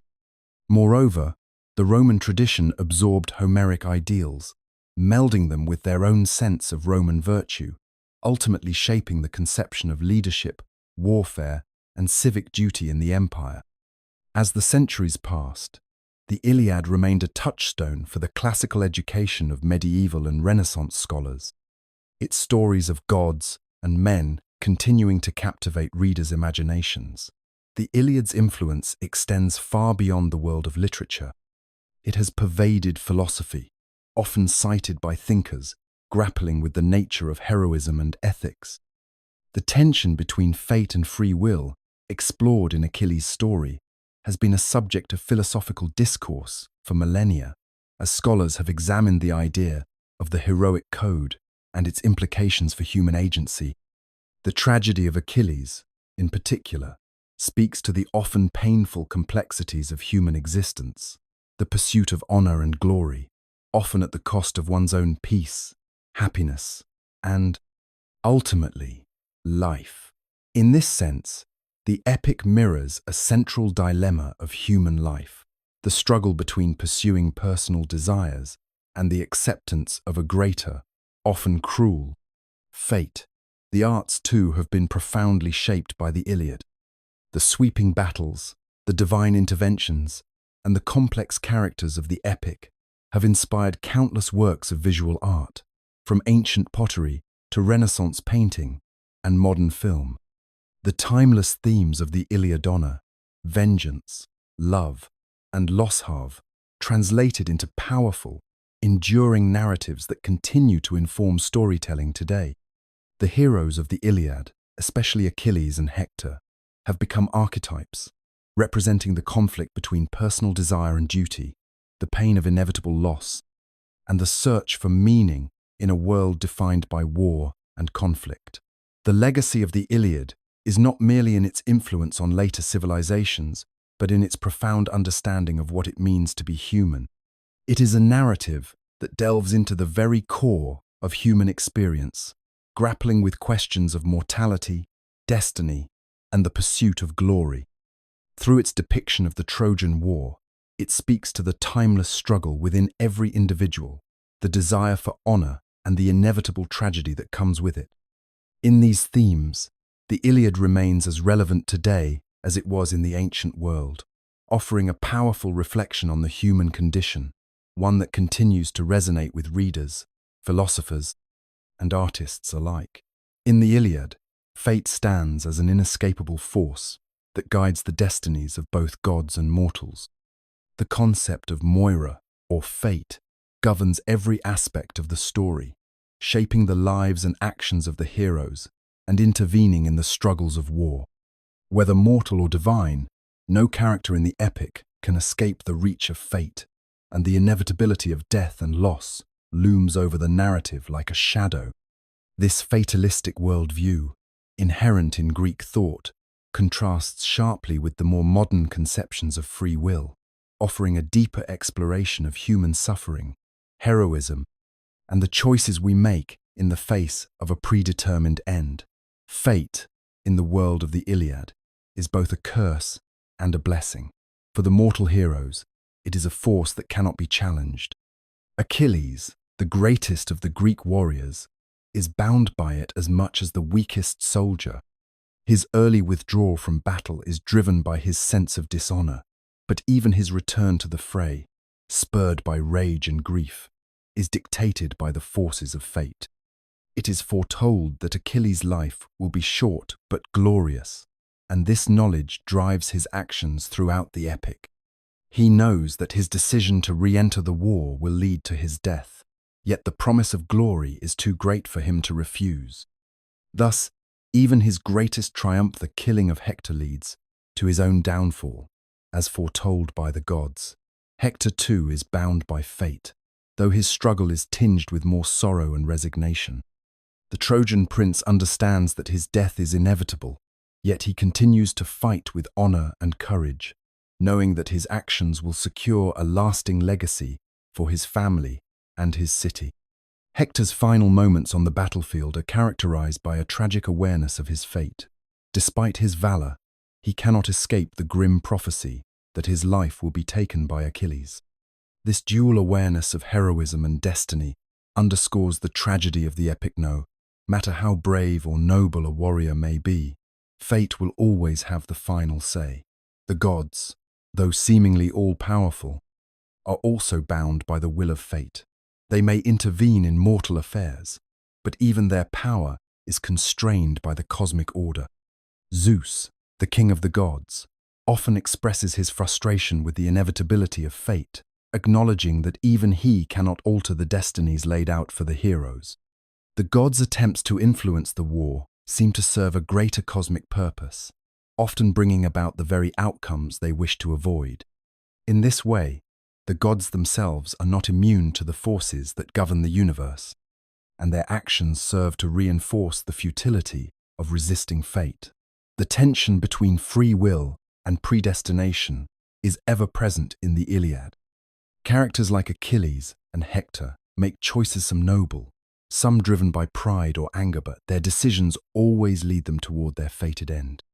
The question of whether the characters are truly free to act, or whether their actions are simply the fulfillment of their destinies, is one that lingers throughout the epic.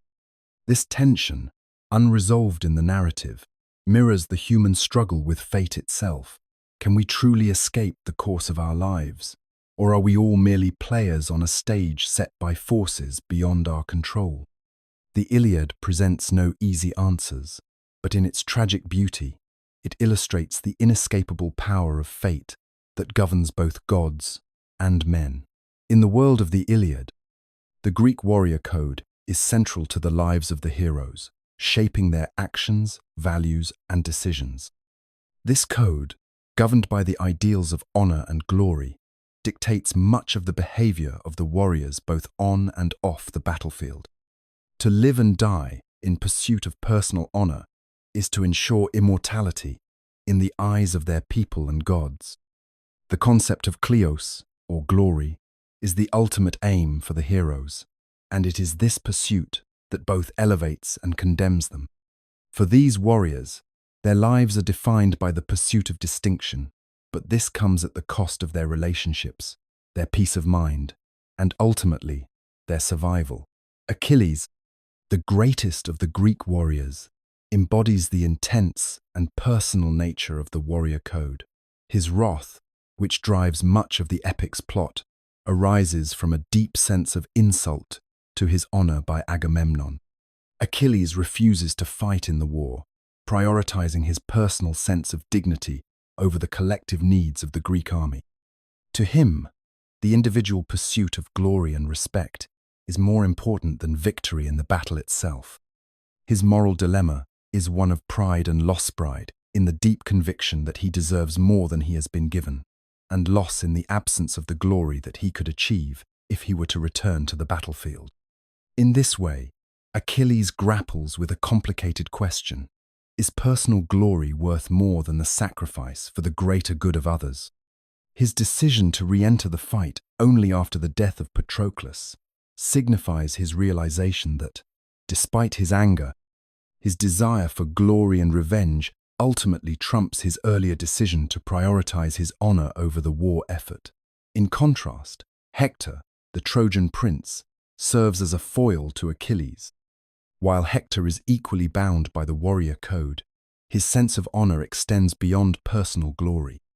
Hector is the protector of Troy and its people, and his actions reflect a balance between seeking personal honor and ensuring the safety of his family and city. His moral dilemma, unlike Achilles, involves the delicate tension between his duty to his family and his commitment to the battlefield.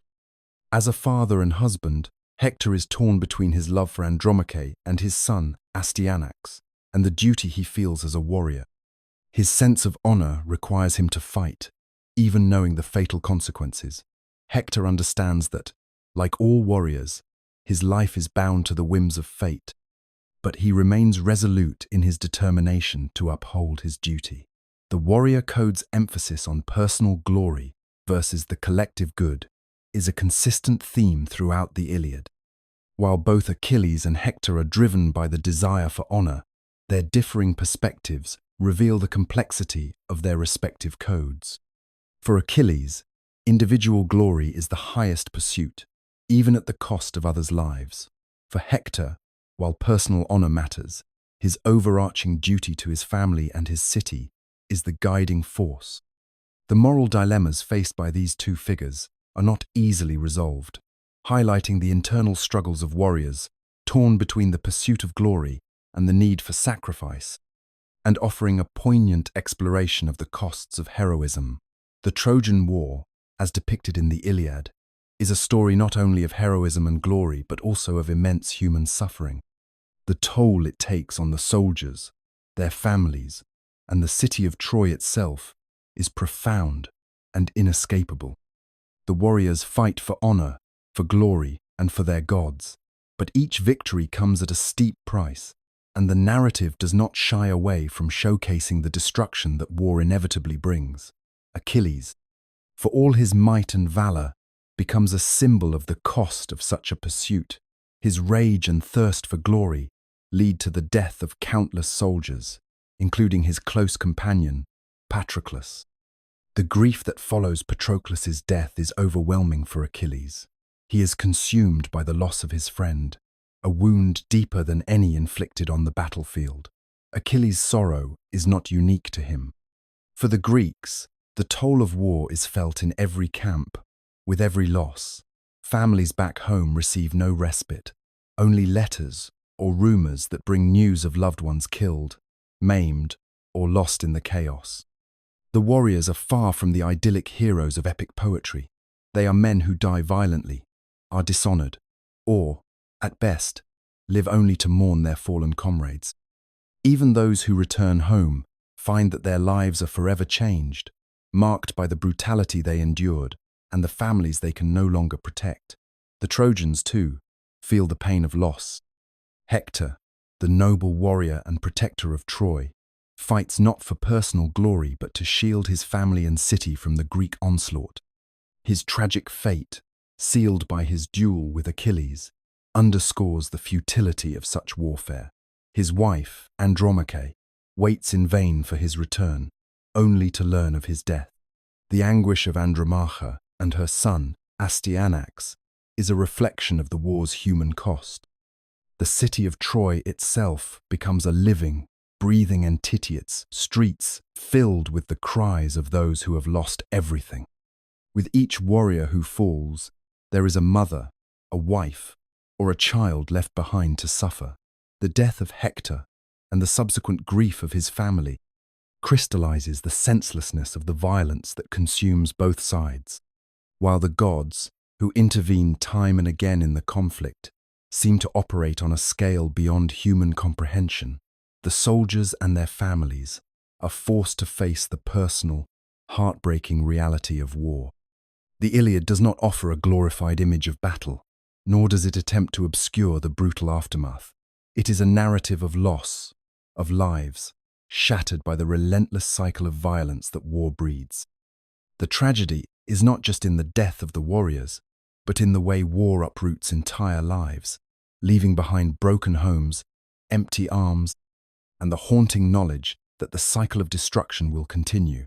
In the end, the Iliad is a meditation on the true cost of war. It is not just the physical toll of the battlefields that is felt, but the emotional and psychological damage that lingers long after the dust has settled.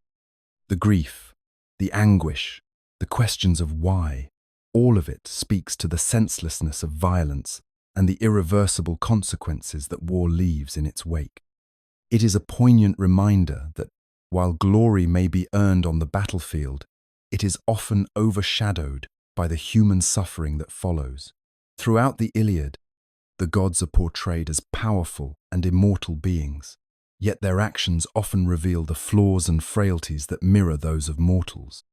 Despite their divine status, they act out of vanity, pride, and personal grudges, influencing the course of the Trojan War in ways that highlight their human-like traits. The gods, though possessing immense power, are far from omniscient or infallible, and their involvement in the conflict often reflects their own petty desires and emotional responses rather than a higher divine purpose. Zeus, the king of the gods, is perhaps the most striking example of this paradox. Although he holds ultimate authority over the gods and humans alike, he is not above being swayed by personal feelings. His relationships with the other gods, particularly his wife Hera and his daughter Athena, are marred by deceit, manipulation, and rivalry. These interpersonal struggles between the gods often have tangible consequences for the mortal realm. Hera's jealousy of Zeus's favor toward other gods leads her to scheme against him, while Athena's vendetta against Achilles' enemies steers the actions of many mortal warriors. The gods, who seem at times to be above the mortal realm, are just as caught up in their own petty squabbles as the humans they govern. The gods also reveal their human-like nature through their shifting allegiances. Early in the epic, the gods seem to take sides in the conflict between the Greeks and Trojans, and their interventions on behalf of their favored mortals are frequent and significant. However, these divine loyalties are rarely permanent. Athena, for example, supports the Greeks with unflinching devotion, but she is just as easily swayed by the urgings of other gods to switch allegiances when it suits her purposes. In contrast, Zeus, who initially seeks to remain neutral, is ultimately drawn into the chaos of mortal affairs.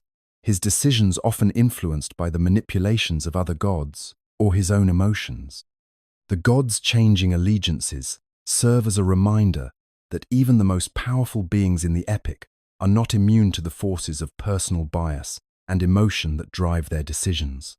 This fallibility of the gods is further emphasized in their interactions with the humans they favor. While they have the power to alter the fates of mortals, they are not always able to control the outcomes of their interventions.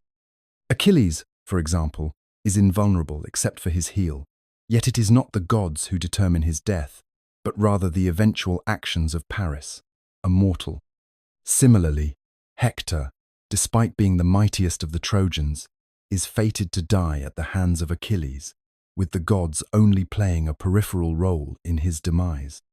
This sense of divine limitation is striking.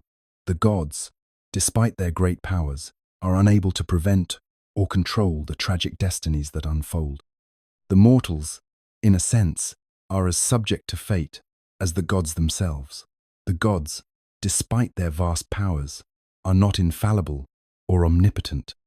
Their involvement in mortal affairs is often driven by petty jealousy, emotional turbulence, and their own egos, which shape the course of the war in unpredictable ways. By introducing gods who are just as flawed and capricious as the humans they manipulate, the Iliad presents a powerful commentary on the nature of power, agency, and fate. Even in their godliness, the gods are subject to the same weaknesses that plague mortals, making their involvement in the war both an act of grand influence and tragic futility.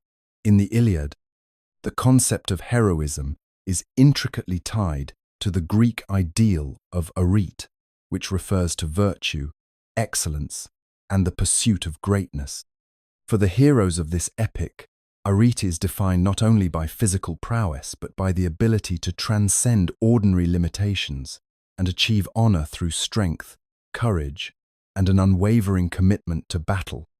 This heroic ideal forms the core of the warriors' identities and drives much of the narrative, as they strive to attain glory in the eyes of both their peers and the gods. Achilles, the greatest of the Greek warriors, epitomizes the arete of Greek heroism. His unparalleled strength and skill in battle set him apart as a figure of near-mythical status. Yet, his pursuit of arete is also marked by a profound internal conflict. Achilles seeks glory above all, a desire that often puts him at odds with his comrades and his own sense of morality. His anger and withdrawal from the war, after a quarrel with Agamemnon, demonstrate the personal costs of pursuing heroism to the exclusion of all else. While he desires eternal fame, it comes with the weight of isolation and personal loss, especially when he experiences the death of his beloved companion, Patroclus. For Achilles, arete is inextricably linked to his capacity for destruction, but this brings with it emotional pain and a realization that glory alone cannot fulfill the deeper human need for connection and understanding. Hector, the Trojan prince and a noble counterpart to Achilles, also embodies the heroic ideal, but in a more tempered form. While he too seeks honor through battle, his motivations are shaped by a sense of duty to his family, his people, and his city. Hector's courage is not fueled solely by a desire for personal glory, but by a responsibility to protect Troy from the Greek onslaught. His heroism, unlike Achilles, is defined by selflessness and the balance between duty and desire for honor. In Hector's case, arete means fighting not for self-aggrandizement, but to safeguard those he loves. Yet, as with Achilles, Hector's pursuit of this ideal leads him to a tragic end. His valor on the battlefield does not shield him from fate. It only brings him closer to his demise. The duality of Hector's heroism, his familial devotion, and his warrior spirit enhances the poignancy of his death at the hands of Achilles. The heroic ideal of arete is undeniably powerful, but the Iliad also explores the immense cost of this pursuit. Both Achilles and Hector, despite their greatness, are marked by personal sacrifices that highlight the limitations of heroism. In their pursuit of excellence in battle, they lose their connection to family, friendship, and, ultimately, their humanity. The heroic ideal in the Iliad offers a compelling vision of strength and valor, but it also reminds us that the road to glory is paved with personal loss, unhealed wounds, and an inability to escape the inescapable fate that the gods have decreed. The nature of heroism in the Iliad is thus complex. It is a noble pursuit, full of glory and excellence, but one that comes with profound costs. Heroism is not only about achieving greatness in battle, but about navigating the emotional and spiritual toll it exacts on the warriors who strive for it. The pursuit of arete, in the end, reveals the fine line between exaltation and tragedy, and the price that must be paid for immortality in the hearts of men. In the Iliad, the Trojans, though often cast as the enemy in the Greek narrative, possess a deep and compelling heroism of their own. Central to this struggle is Hector, the noble prince of Troy. whose unwavering courage and dedication to his people mirror the Greek ideals of heroism embodied by Achilles, but with a distinct set of motivations and responsibilities. For Hector, the stakes of the war are not just about personal glory, but about protecting his city, his family, and his honor. He fights not for self-aggrandizement, but out of a profound sense of duty to Troy. His actions highlight the stark contrast between the Greek pursuit of individual glory and the Trojan focus on collective survival and familial duty. Hector's heroism is further accentuated by the complex relationship he shares with his family. As a father, husband, and son, his role as a protector extends beyond the battlefield. He is a man divided, torn between his love for his wife Andromache and his duty to his people. The most poignant moment of his humanity comes when he bids farewell to his wife and child, understanding that the war may claim his life, but feeling compelled to fight nonetheless. His decision to embrace his fate on the battlefield, knowing it may lead to his death, elevates his heroism and offers a tragic yet noble figure at the heart of the Trojan defense. The Trojans, as a whole, are depicted as fiercely determined in their defense of Troy, motivated not just by the desire to defeat the Greeks, but by the belief that their cause is righteous. They are not fighting merely for survival. They are defending their homeland, their gods, and their way of life. Their sense of honor is grounded in the idea that they must protect their city at all costs, even if it means sacrificing everything. Hector embodies this spirit, but other figures, such as Aeneas, also rise to the occasion, showing exceptional bravery in the face of overwhelming odds. Aeneas, though often overshadowed by Hector, too represents the Trojans' resilience. He is driven by fate, as prophesied, and his journey will carry him beyond the walls of Troy to become the founder of what would later be known as the Roman Empire. This duality of individual destiny and collective survival binds the Trojan warriors together, each man carrying the weight of his city's future on his shoulders. The disparity between the motivations of the Greeks and Trojans is stark. While the Greeks often fight for personal glory and honor, driven by the desire to achieve fame and to secure their place in history, the Trojans fight for survival and the defense of their city. For the Greeks, honor is frequently a pursuit of self-interest, an ambition to be remembered for greatness.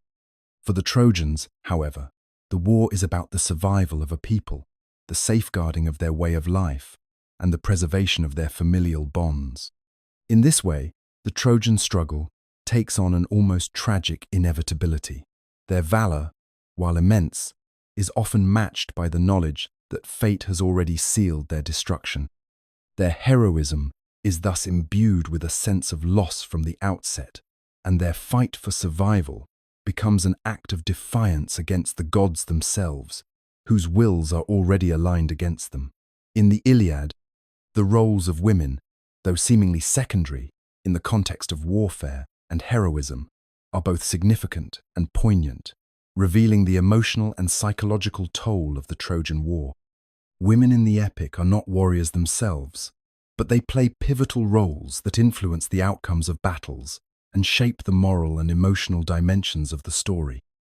The contrast between the men's physical struggle in battle and the women's emotional resilience underscores the differing but equally important contributions to the war's narrative.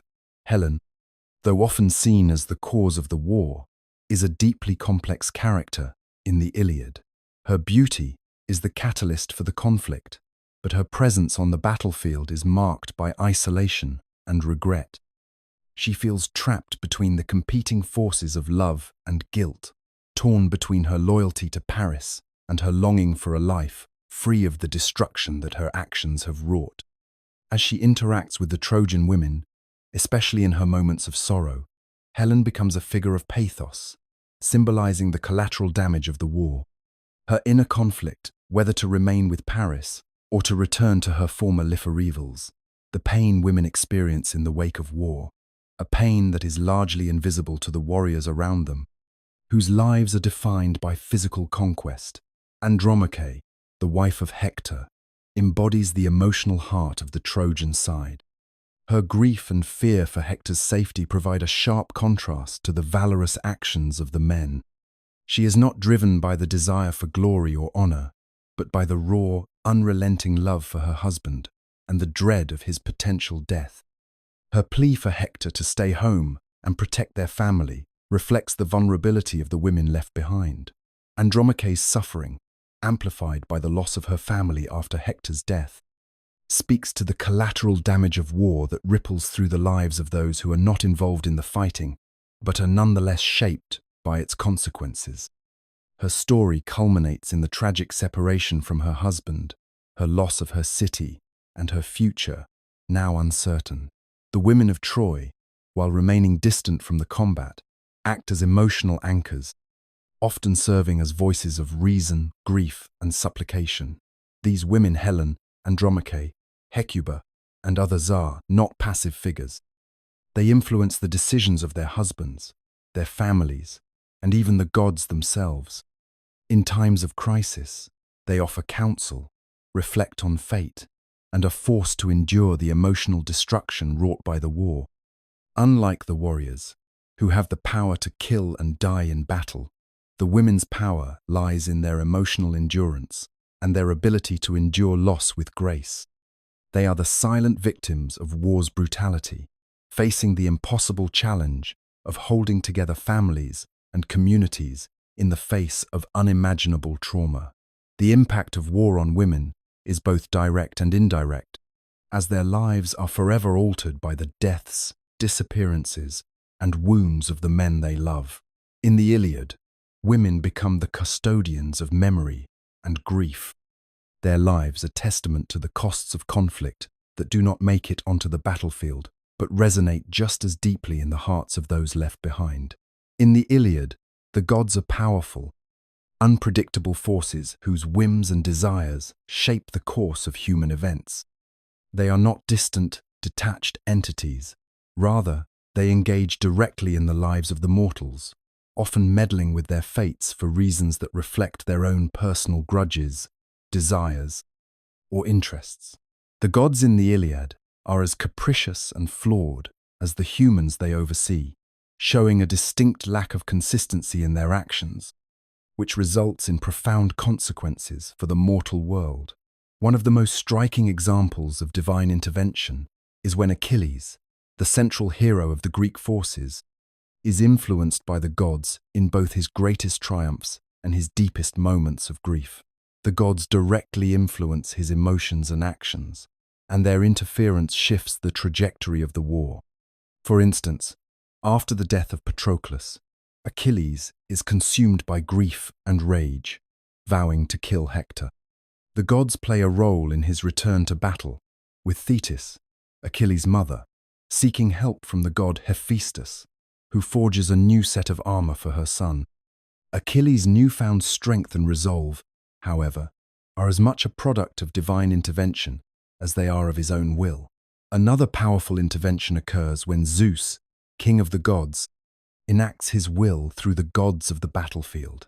In Book 8, Zeus commands the gods to withdraw from the conflict, leaving the fate of the war entirely in the hands of mortals. The absence of divine aid intensifies the human struggle, as warriors like Hector and Achilles are forced to confront their fate without divine guidance. However, this moment of apparent divine neutrality is soon overturned, as gods like Apollo and Athena intervene once more to tip the balance in favor of their chosen sides. The arbitrary nature of the gods' actions is a recurring theme in the epic. They are shown to intervene based on personal loyalty, favoritism, or petty vengeance, often without regard for the consequences to the mortals. For example, Athena helps Diomedes strike down Ares, her own brother, and later misleads Hector into thinking that his brother Paris is destined for victory. In these instances, the gods are not acting in service of some grand cosmic plan, but rather according to their own desires or rivalries, which brings chaos and confusion to the mortal realm. Their actions often seem contradictory, favoring one hero one moment, then abandoning them the next. In this tumultuous divine landscape, the heroes of the Iliad struggle against the very fate that the gods seem to dictate. Achilles and Hector are both subject to forces beyond their control, yet they are not passive victims of divine will. They fight not only against their human enemies, but also against the weight of fate itself, trying to carve their own path, even as the gods seem to play with their destinies. The tension between divine influence and mortal agency is one of the central conflicts of the epic, and it underscores the tragic nature of the heroes' lives. No matter how great their strength or valor, they cannot escape the influence of the gods or the inescapable pull of their own destinies. The gods, in their limitless power, offer no answers, only the relentless tide of fate that sweeps the heroes forward into their inevitable ends. The concept of the tragic hero in Greek literature is one that explores the interplay between human greatness and inevitable downfall. At the heart of the tragic hero is the flaw, often pride, anger, or hubris that leads to their undoing. These heroes are not villains, but figures of immense strength and virtue, whose personal qualities make them worthy of admiration. Yet, their internal weaknesses cause them to make choices that ultimately lead to their destruction, and it is this paradox that makes them tragically human. In the Iliad, Achilles embodies this archetype perfectly, for he is a man of extraordinary gifts, both on and off the battlefield. Yet it is his overwhelming pride and unyielding rage that set him on a path towards self-destruction. Achilles' greatness is undeniable. He is the mightiest of the Greek warriors, feared and respected by all who encounter him. His strength, his prowess in battle, and his unmatched courage make him a central figure in the war against Troy. Yet, this same greatness becomes his curse. Achilles' pride is a key element of his character, a force so strong that it blinds him to reason and clouds his judgment. It is in the opening of the epic that Achilles' pride first leads to his estrangement from the Greek army. Agamemnon, in a moment of arrogance, seizes Briseis, Achilles' war prize, sparking Achilles' anger. In his rage, he withdraws from the battlefield, refusing to fight for the Greeks. This act, motivated by his wounded honor, sets into motion the tragedy of his tale. As the war drags on, and the Greeks begin to falter without their greatest warrior, Achilles' anger grows. Fed by a sense of injustice and the desire for revenge, his anger consumes him, and it is this unchecked emotion that drives him toward a catastrophic clash with Hector, the noble Trojan prince. Hector, unlike Achilles, embodies the values of duty and family, and yet it is Hector's death, at the hands of Achilles, that serves as the ultimate moment of tragedy. While Hector's death is a pivotal moment in the war, it also marks the beginning of Achilles' fall. His grief over the death of Patroclus, his closest companion, and his unrelenting desire for vengeance consume him entirely. Achilles' actions are no longer motivated by honor or a sense of justice, but by a desire to inflict pain and suffering upon his enemies. Achilles' pride and wrath lead him to dishonor Hector's body, dragging it behind his chariot in a display of cruelty that shocks even the gods. In this moment, Achilles' greatness falters. The consequences of his unchecked pride come crashing down on him when he finally encounters Hector's grieving father, Priam. In their emotional exchange, Achilles is forced to confront the depth of his own suffering and the cost of his actions. The tragic hero's journey is one of unavoidable loss, and Achilles, though a hero in battle, ultimately falls victim to the very flaws that made him great. His story is a reflection of the inescapable cycle of pride, rage, and vengeance that defines the tragic hero in Greek literature, a path that leads not to eternal glory, but to a tragic end. The relationship between Achilles and Patroclus stands as one of the most poignant and emotionally charged elements of the Iliad. It is not merely a bond of friendship, but one that transcends the typical bounds of camaraderie and enters the realm of deep personal connection, perhaps even love. Their bond serves as the emotional core of Achilles' journey, and shapes the course of the war in ways that resonate far beyond the battlefield. In many ways, it is Patroclus' death that truly shifts the epic's narrative, catalyzing Achilles' return to the war and his subsequent actions that lead to the fall of Troy. From the moment Patroclus steps into Achilles' armor to lead the Greeks into battle, their relationship is revealed not just in words, but in action. Patroclus is not only Achilles' companion, but his emotional anchor, the one person who seems to understand Achilles' inner turmoil, his pride, and his grief. The bond they share is one of mutual loyalty, with Patroclus often acting as the voice of reason and the calming influence on Achilles' more tempestuous nature. It is clear that Achilles, despite his immense strength and fearsome reputation, relies on Patroclus for emotional support, a source of comfort in the midst of war's chaos. When Patroclus is killed by Hector, the impact on Achilles is devastating. His grief is overwhelming, a visceral reaction to the loss of the one person who truly knew him and loved him without condition. It is this grief that drives Achilles to return to battle, but it also reveals the complex nature of his character, his pride and anger, which were previously focused on Agamemnon, now turn into a single-minded pursuit of revenge against Hector. Achilles' rage after Patroclus' death is not just for the loss of a comrade, but for the violation of something much more profound, the loss of his own heart, the part of him that gave him humanity in the first place. His wrath consumes him, blinding him to the larger consequences of his actions, as he seeks to honor Patroclus' memory by slaying Hector in the most brutal way possible. The themes of loyalty, grief, and revenge are tightly woven into their relationship, and the transformation in Achilles' character is palpable. His grief is not simply an emotional reaction, it is a fire that reshapes him, turning his once heroic pursuit of glory into a darker, more destructive force. Patroclus' death becomes the catalyst for a cycle of vengeance that ultimately leads to Achilles' downfall. Yet, in that grief, there is also a deep and unspoken acknowledgement of the bond that transcends the brutality of war. The pain Achilles experiences is not just for the loss of a friend, but for the loss of a part of himself. In the end, the relationship between Achilles and Patroclus highlights the human cost of war, not just in terms of physical loss, but in the emotional destruction it leaves behind. It is their bond, more than any battle or victory, that underscores the central themes of the epic, rendering their friendship the heart of Achilles' journey and the foundation of his emotional turmoil throughout the war.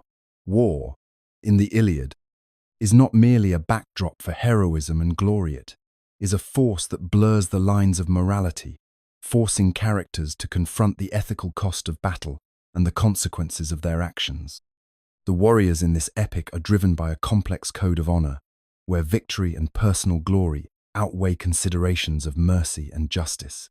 This moral tension is particularly evident in the actions of Achilles, whose wrath after Patroclus' death leads him to commit atrocities that question the very nature of honor and righteousness in warfare. Achilles' behavior in battle is emblematic of the ethical dilemmas posed by war. After the death of his closest friend, his fury consumes him. In his single-minded pursuit of Hector, Achilles disregards any notion of mercy, killing Trojans without thought or compassion.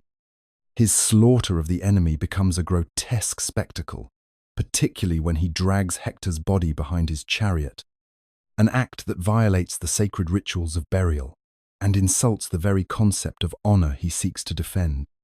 The killing of Hector, while understandable within the context of revenge, raises profound questions about the morality of combat. Achilles' need for vengeance becomes an unrelenting force, and his refusal to treat Hector with any dignity after his death only deepens the darkness of his rage.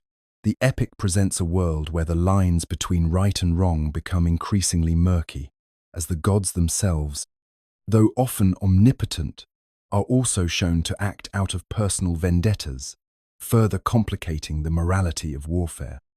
The gods' interventions in mortal affairs often seem capricious and self-serving, guiding or hindering warriors based on their own whims rather than any objective moral compass. Achilles' slaughter of the Trojans in the heat of battle, with no thought for the lives lost, illustrates how war corrupts the sense of right and wrong. His violent outbursts seem justified by his grief, but they show a disregard for the larger consequences of war. The ethical cost of war extends beyond Achilles' personal actions and touches upon the consequences for all who engage in the conflict. Men like Hector, though bound by honor, are not immune to the destructive force of the war's moral decay. Hector, despite his heroism, is ultimately caught in the cycle of violence that does not leave room for redemption.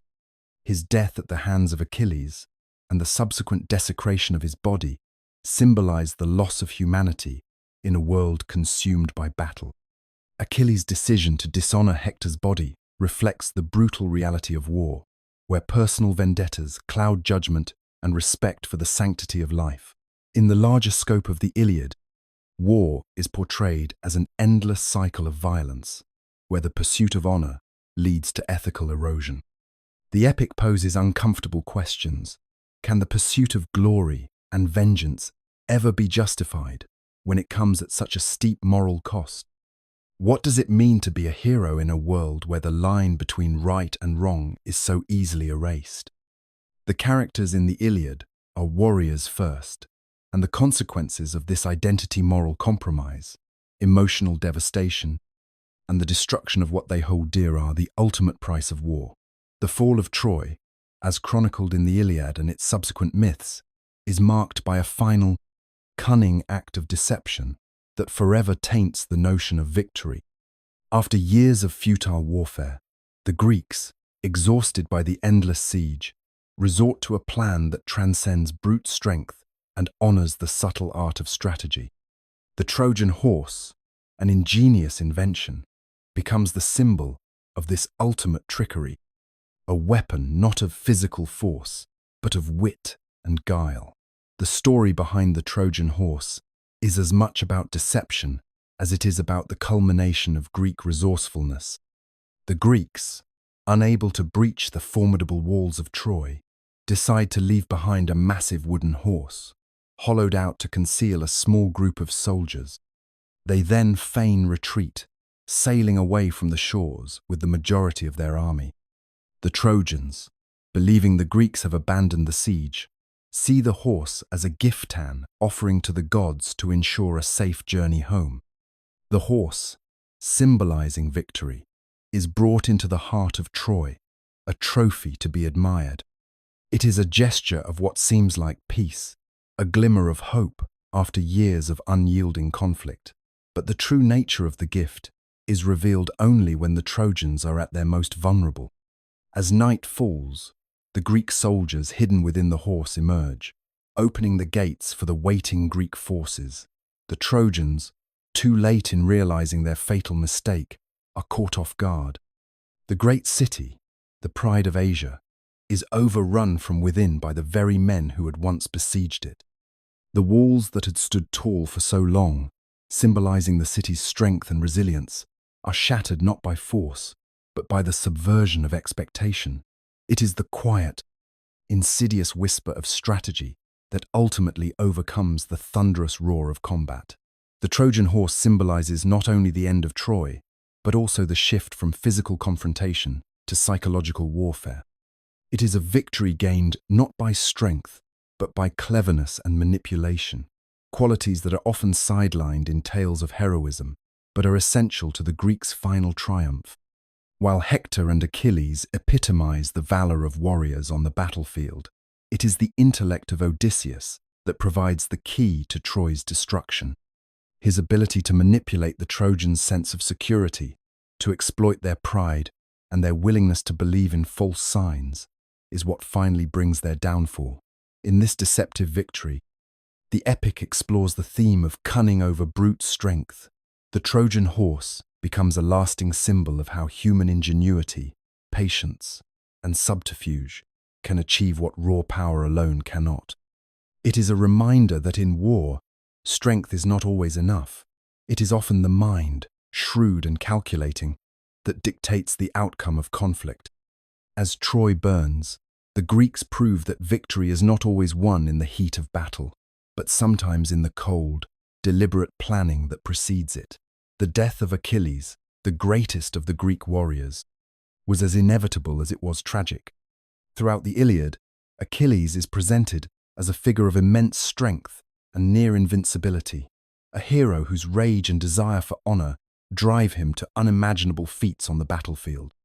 But even his unparalleled prowess could not shield him from the prophecy that loomed over him, the knowledge that his life would end in Troy, and that his death would come through an unexpected and seemingly insignificant point. The prophecy had been clear from the start. Achilles was fated to die young, and his death would occur in the final stages of the Trojan War. His fate was sealed when his mother, Thetis, dipped him into the river Styx as an infant, granting him immortality except for the heel by which she held him. It was this small vulnerability, hidden beneath the weight of his godlike strength, that would ultimately prove his undoing. Achilles' demise would not come at the hands of a fellow hero in single combat, as one might expect. Instead, it was Paris, the Trojan prince whose own pride had instigated the war, who would bring about the end of the Greek champion. Paris, a man more accustomed to the manipulation of words than to the heat of battle, was guided by a divine hand. Apollo, the god of the sun and archery, directed Paris's arrow to Achilles' one weakness. With a cruel precision, Paris's arrow struck the vulnerable spot in Achilles' heel, guided by the god's intervention, and in that moment, the mighty hero fell. This act is a poignant reminder of the fickleness of fate, and the way even the greatest can be brought low by forces beyond their control. The hero who had single-handedly altered the course of the war, whose wrath had defined the conflict, was now brought down not by the sword of a fellow warrior, but by the sheer capriciousness of the gods.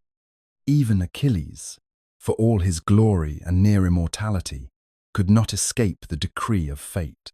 His death was fated, and even his divine mother, Thetis, who had done everything to shield her son from harm, could do nothing to stop it.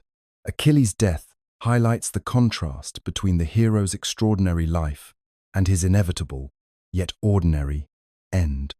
In the end, his demise serves as a reminder that even those who seem destined for greatness are bound by the same laws that govern all men. Fate is unyielding and often cruel, and immortality is fleeting.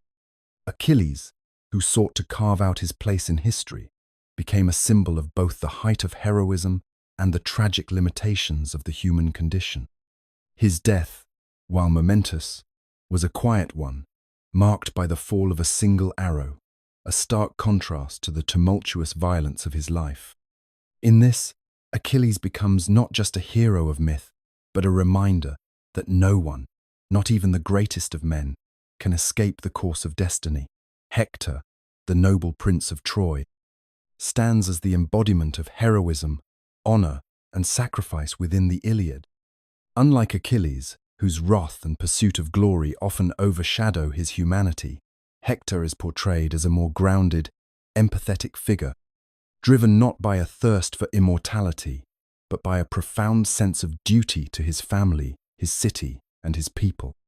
He is the heart of Troy, the protector who fights not for personal glory, but for the survival of his family and the preservation of his homeland. It is this selflessness that elevates Hector above many of the other warriors in the epic, especially when he faces the inevitability of his death. His death, at the hands of Achilles, is one of the most poignant moments in the story. Hector's final moments are marked by a desperate plea for mercy, a stark contrast to Achilles' fury. Hector, realizing the war is lost, and knowing that he faces the wrath of the mightiest Greek warrior, seeks to appeal to Achilles' sense of honor. He offers a noble proposal, that their bodies be exchanged for proper funeral rites, that the Trojans may honor Achilles as the Greeks will honor him. But Achilles, consumed by grief and rage over the death of Patroclus, shows no mercy. He rejects Hector's plea, driven by a desire for vengeance that blinds him to the humanity of his opponent. Hector, knowing his fate, still holds on to his dignity in death, appealing to the values of honor and duty that defined his life. The contrast between Hector's death and Achilles' vengeful path is stark. Hector's final act is one of grace under pressure, a tragic hero who dies with honor and a clear conscience. He is the hero who understands the weight of his responsibilities, both as a warrior and a father, and the reality of the sacrifice required for the greater good. His death, though inevitable, is not in vain. He is remembered by the Trojans as the greatest of their warriors, a man who fought not for selfish gain, but for his people. His family's grief, especially that of his wife, Andromache, underscores the profound loss of a man who embodied the virtues of Troy. Hector's funeral rites are a testament to his noble spirit. The Trojans, recognizing the magnitude of their loss, honor him with elaborate funeral games, offering him the respect and reverence befitting a true hero. His memory becomes a rallying point for the Trojans, a symbol of what they fight to protect. In contrast to Achilles' pursuit of personal vengeance, Hector's legacy is tied to his selflessness and devotion to others. His death, while tragic, is a reminder of the true nature of heroism, a hero who, despite the inevitability of his fate, remains loyal to his city and family until the very end. Thus, Hector's legacy lives on in the hearts of those he left behind. His death is not simply the loss of a warrior, it is the loss of the hope and humanity that he embodied, a contrast to the endless cycle of rage and vengeance that Achilles will continue to pursue. In this, Hector stands as the true moral center of the Trojan side, a symbol of the ideals that transcend war. Even as his name endures in honor long after his death, the fall of Troy is the culmination of a long and brutal siege, marking the end of a city that once stood as a powerful symbol of defiance. After 10 years of war, the Greeks, who had once been on the brink of despair, finally find victory through the cunning of Odysseus and the trickery of the Trojan horse. The horse, a symbol of deception, is wheeled into Troy as a supposed gift to the gods, a token of surrender. The Trojans, deceived by the gift, bring it into their city, unaware of the Greek soldiers hidden within. At night, when the Trojans are lulled into a false sense of security, the Greeks emerge from the horse, opening the gates to allow the rest of the Greek army to flood in. The brutal sacking of Troy is relentless. The city that had withstood so much is now reduced to ashes. Greek warriors, fueled by years of rage and frustration, slaughter the Trojans without mercy. The battle is not one of glory, it is one of destruction. Families are torn apart, the streets are stained with blood, and the once proud walls of Troy crumble under the weight of the invaders. The gods themselves seem to withdraw, leaving the mortals to face the consequences of the war's terrible end. In the final moments, Troy's greatest defenders, such as Aeneas, struggle to protect their homes, but it is clear that fate has turned against them. The once mighty city is laid to waste, its temples desecrated, and its people either slain or taken as captives. The brutality of the attack is not spared even for the women and children of Troy. Andromache, Hector's wife, is among the many women who are taken as slaves. Her grief is immeasurable, for her fate is tied to the devastation of her city and the loss of her beloved husband. The sorrow of the women reflects the greater tragedy of the war. How those who are left behind must carry the weight of the destruction. The epic does not shy away from depicting the full human cost of war, showing not only the heroism of the battlefield, but also the pain and grief of those who must live with the aftermath. The fall of Troy serves as a tragic reminder of the senselessness of war. It is not the heroic triumph of the Greeks that dominates the narrative, but the horrors that follow. The once great city is now but a shadow of its former self, its glory lost in the smoke of ruin. The destruction of Troy is a poignant reflection on the futility of violence, on how even the mightiest civilizations can be reduced to rubble by endless conflict. Through the fall of Troy, the Iliad teaches that war, despite its many victories and heroic deeds, ultimately leads to loss and suffering that transcends even the greatest of victories.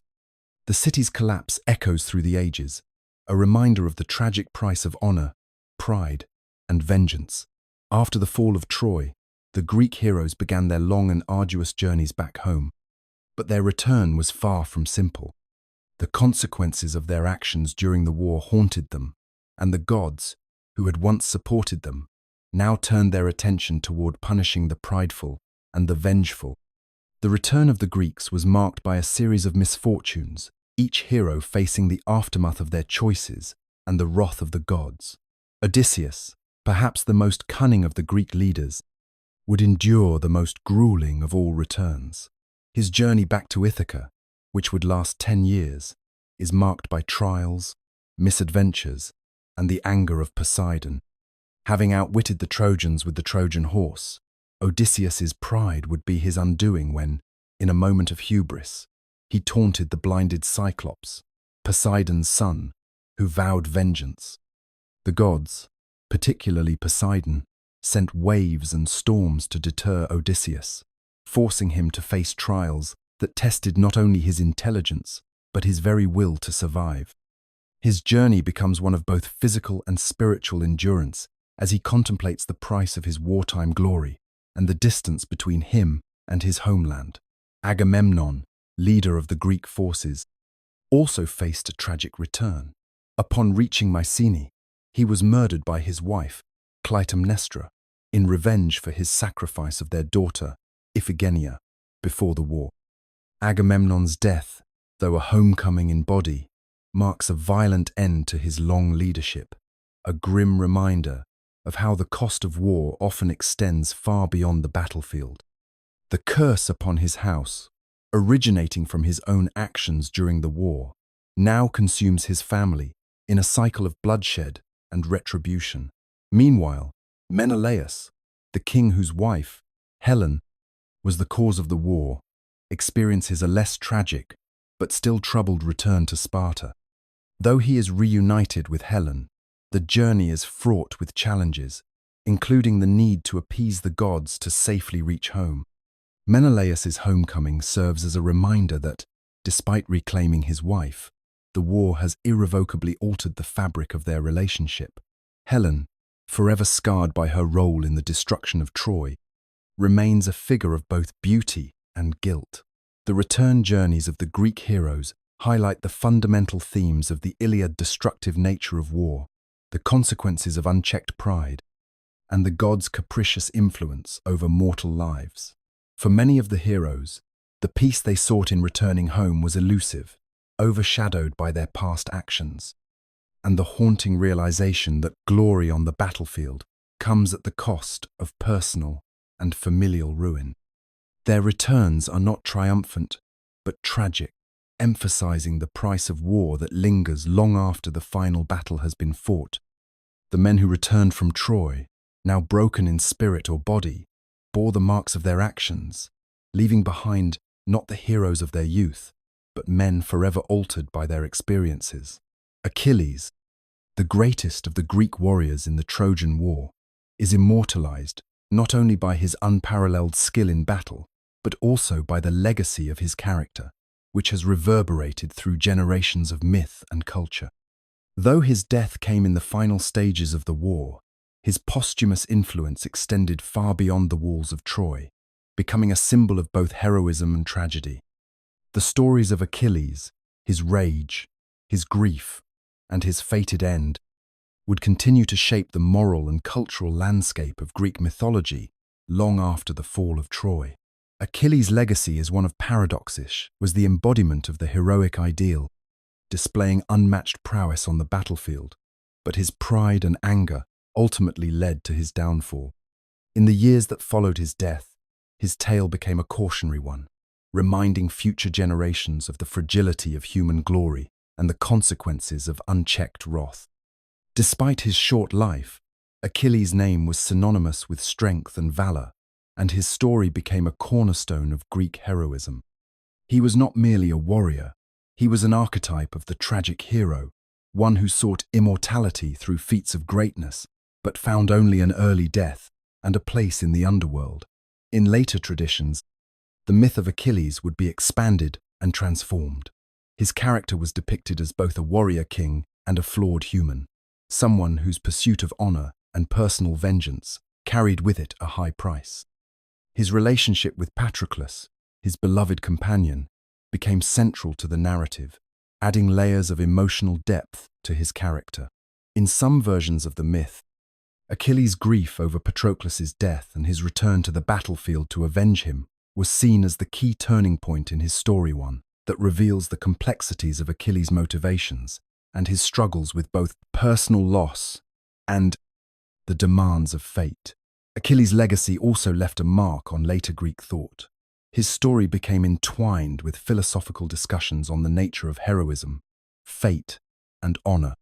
Philosophers debated whether his pursuit of glory was worth the price he paid and whether his rage could be justified. In tragedy and literature, Achilles' character was used to explore the tension between individual desire and collective good, between personal vengeance and the larger moral order. His example was both celebrated and criticized, serving as a reflection of the Greek ideals of virtue and the pitfalls of excessive pride. In art, too, Achilles' image was enduring, from the heroic statues that depicted him as a symbol of power and youth to the paintings that immortalized his final moments, his death, and his apotheosis. He became a central figure in the portrayal of Greek warriors, and his character inspired countless adaptations and retellings in both literature and performance. Through these many iterations, Achilles remained not just a legendary figure of the ancient world, but a timeless emblem of the cost of greatness's posthumous legacy, defined by both his deeds and his flaws, would continue to influence Western thought for centuries to come. In Greek culture, memory was an essential force, one that transcended the limitations of time and mortality. The Greek heroes of the Iliad were not only warriors who fought and bled on the battlefield, but were immortalized through the power of memory, stories, and the very tradition of storytelling itself. Memory served as both a vehicle for preserving greatness and a tool for ensuring that the lives of the heroes continued to resonate long after their deaths. Their legacy, carefully crafted by the oral tradition, became a permanent part of the cultural fabric of Greek society. For the Greeks, the concept of legacy was tied to one's kleos, or glory. The heroes of the Iliad, from Achilles to Hector, sought not just to win the war, but to carve their names into the annals of history through acts of bravery, skill, and sacrifice. Their deeds, however, were not meant to be fleeting. What truly mattered was the memory of their actions, the story that would be told again and again by bards and poets. Through these stories, their heroic acts were enshrined and passed down to future generations. The heroes became larger than life, their struggles and triumphs woven into the collective consciousness of Greek culture. The role of oral tradition in preserving these tales cannot be overstated. The Iliad itself is a product of this tradition, a work that was passed down orally before it was eventually written. The Greeks believed that through repetition and storytelling, the essence of a person's actions could be immortalized, ensuring their greatness endured beyond the confines of time and death. Every bard, from the greatest to the humblest, became a guardian of memory. The epic's reliance on oral tradition also served a social purpose. It connected people, whether gathered in the agora or sitting around a hearth, with their past. The stories of heroes like Achilles, Hector, and Odysseus were not just tales of war. They were essential components of the cultural identity of the Greek people, threads in the fabric of their civilization. Memory in the Iliad is both personal and collective. The characters themselves are deeply aware of their desire to be remembered. Achilles, for instance, is consumed by the need to achieve glory that will outlast his mortal existence. His anger and his eventual decision to return to battle are inextricably tied to his desire for kleos, the kind of fame that will live forever. Similarly, Hector's final moments, where he pleads with Achilles to return his body to his family, highlight the human need to be honored in death and remembered by those left behind. His memory becomes a symbol of familial love, duty, and sacrifice, ensuring that his legacy lives on through the remembrance of his actions, not only by the Trojans, but by the Greeks as well. Thus, the Iliad is not just a story of war, it is a meditation on the role of memory in shaping the identities of both individuals and societies. Through the timeless medium of oral tradition, the heroes of the Trojan War have been granted immortality, their names and deeds resounding through history in the very act of remembering. The Trojan War, immortalized in the Iliad, left an indelible mark on later Greek literature, influencing not only the epic poems that followed, but also tragedies, histories, and philosophies that emerged in the centuries to come. Central to this enduring legacy was the ongoing exploration of the themes and characters of the Trojan War. While the Iliad focused on the conflict itself and the heroes who participated, it laid the foundation for a much broader narrative that would evolve through later works, particularly in the Odyssey, where the consequences of the war were felt long after the fall of Troy. In Homer's Odyssey, the war's impact is pervasive, shaping the journey of its hero, Odysseus. The hardships that Odysseus faces on his return from Troy reflect not only his personal struggles, but the collective toll the war had on those who fought. The Trojan War serves as a backdrop to his Odyssey, with many of the themes introduced in the Iliad such as the quest for homecoming, the wrath of the gods, and the consequences of Prida resurfacing in new forms. The heroes of the Trojan War, both the Greeks and the Trojans, are often invoked to reflect on the nature of heroism, sacrifice, and the complexities of fate. The influence of the Trojan War extends far beyond Homer's epics, permeating the tragedies of playwrights like Aeschylus, Sophocles, and Euripides. The themes of honor, revenge, and the inescapable consequences of the war are central to many of their works. Euripides, in particular, explored the aftermath of Troy's fall with works such as The Women of Troy and Hecuba, which center on the suffering of the war's survivors. These plays shift the focus from the valorous deeds of the heroes to the tragic fates of the women and children left in the wake of the war. The psychological toll of the war is evident in these tragedies, showing that the destruction of Troy was not just a physical act, but also a profound emotional and moral reckoning. Beyond literature, the Trojan War also shaped Greek historical narratives, particularly in the writings of Herodotus and other historians who sought to understand the origins of Greek and Persian conflicts. They would often look back to Troy as a touchstone, a mythological event that represented the Greek ideal of unity in the face of external threats. The stories of the war, with their divine interventions, moral quandaries, and tragic losses, provided a lens through which later Greeks could examine their own values, especially when confronted with their own wars, such as the Peloponnesian War. The lasting cultural significance of the Trojan War lies in its universal themes: love, betrayal, fate, and the search for glory that resonate through the centuries. The war and its heroes have become emblematic of the human condition, exploring the complexities of life, death, and memory. Through later works, both tragic and epic, the war continued to shape Greek literature, providing a mythic framework for understanding both personal and societal struggles. Its influence can still be felt today, in the ways the themes of the Iliad and the Odyssey continue to echo in literature and the arts, proving that the legacy of Troy is timeless. In the Iliad, the tension between fate and free will is ever present, weaving through the actions of gods and mortals alike. From the outset, the epic suggests that the destinies of its heroes are written long before they take the field.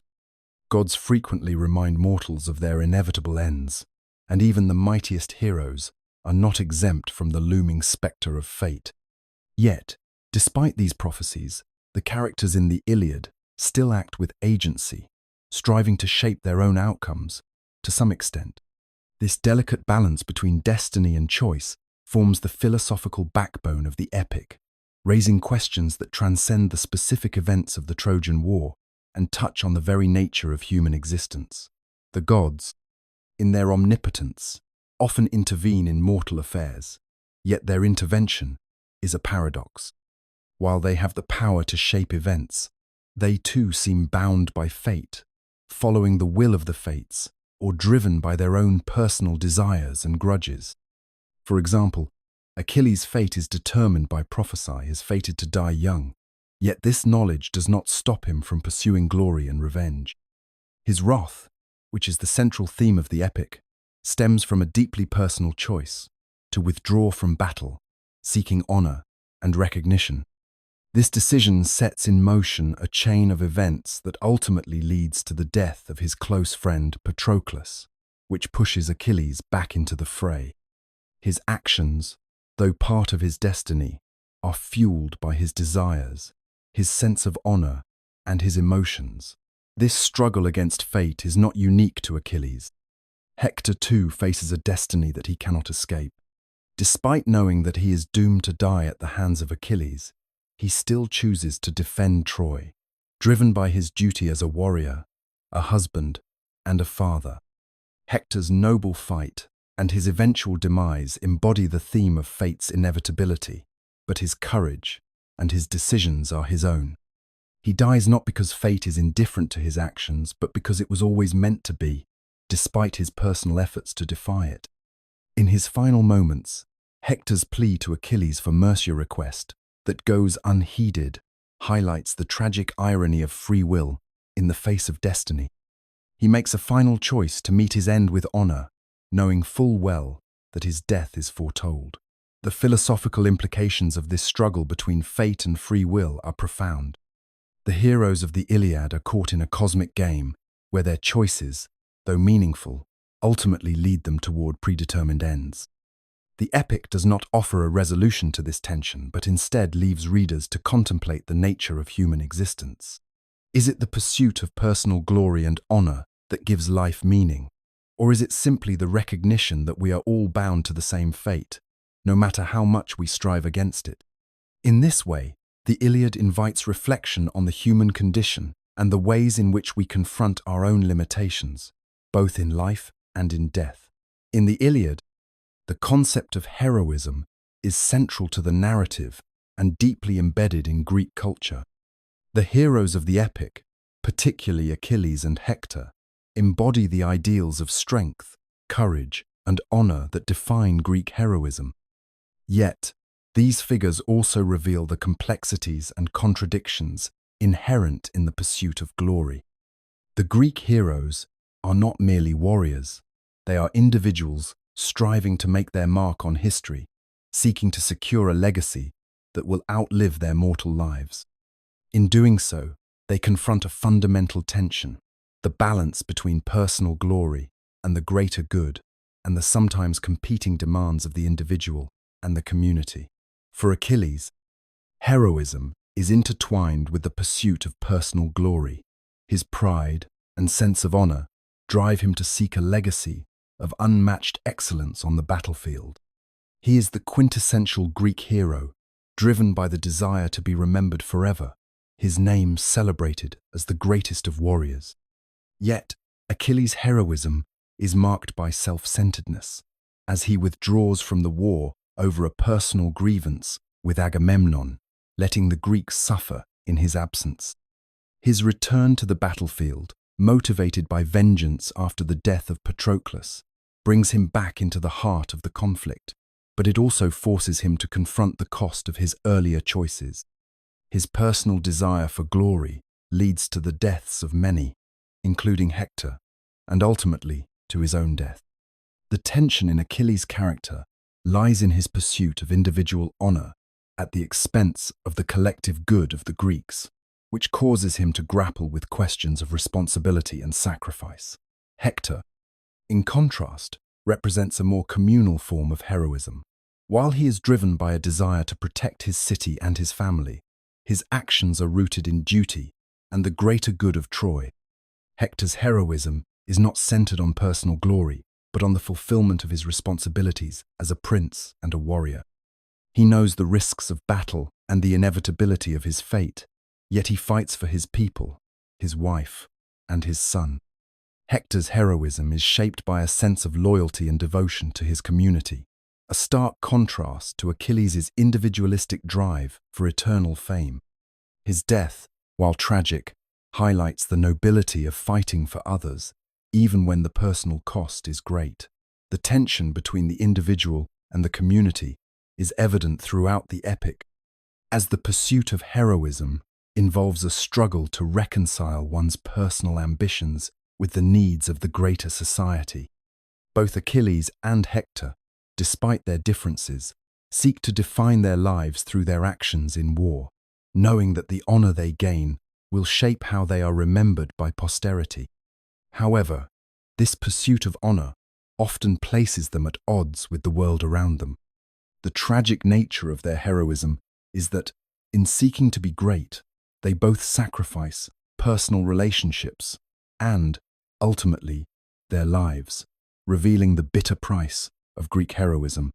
Their legacies live on in stories, but the consequences of their pursuit of glory ripple through the lives of those they leave behind, showing that heroism, while revered, is never without its cost.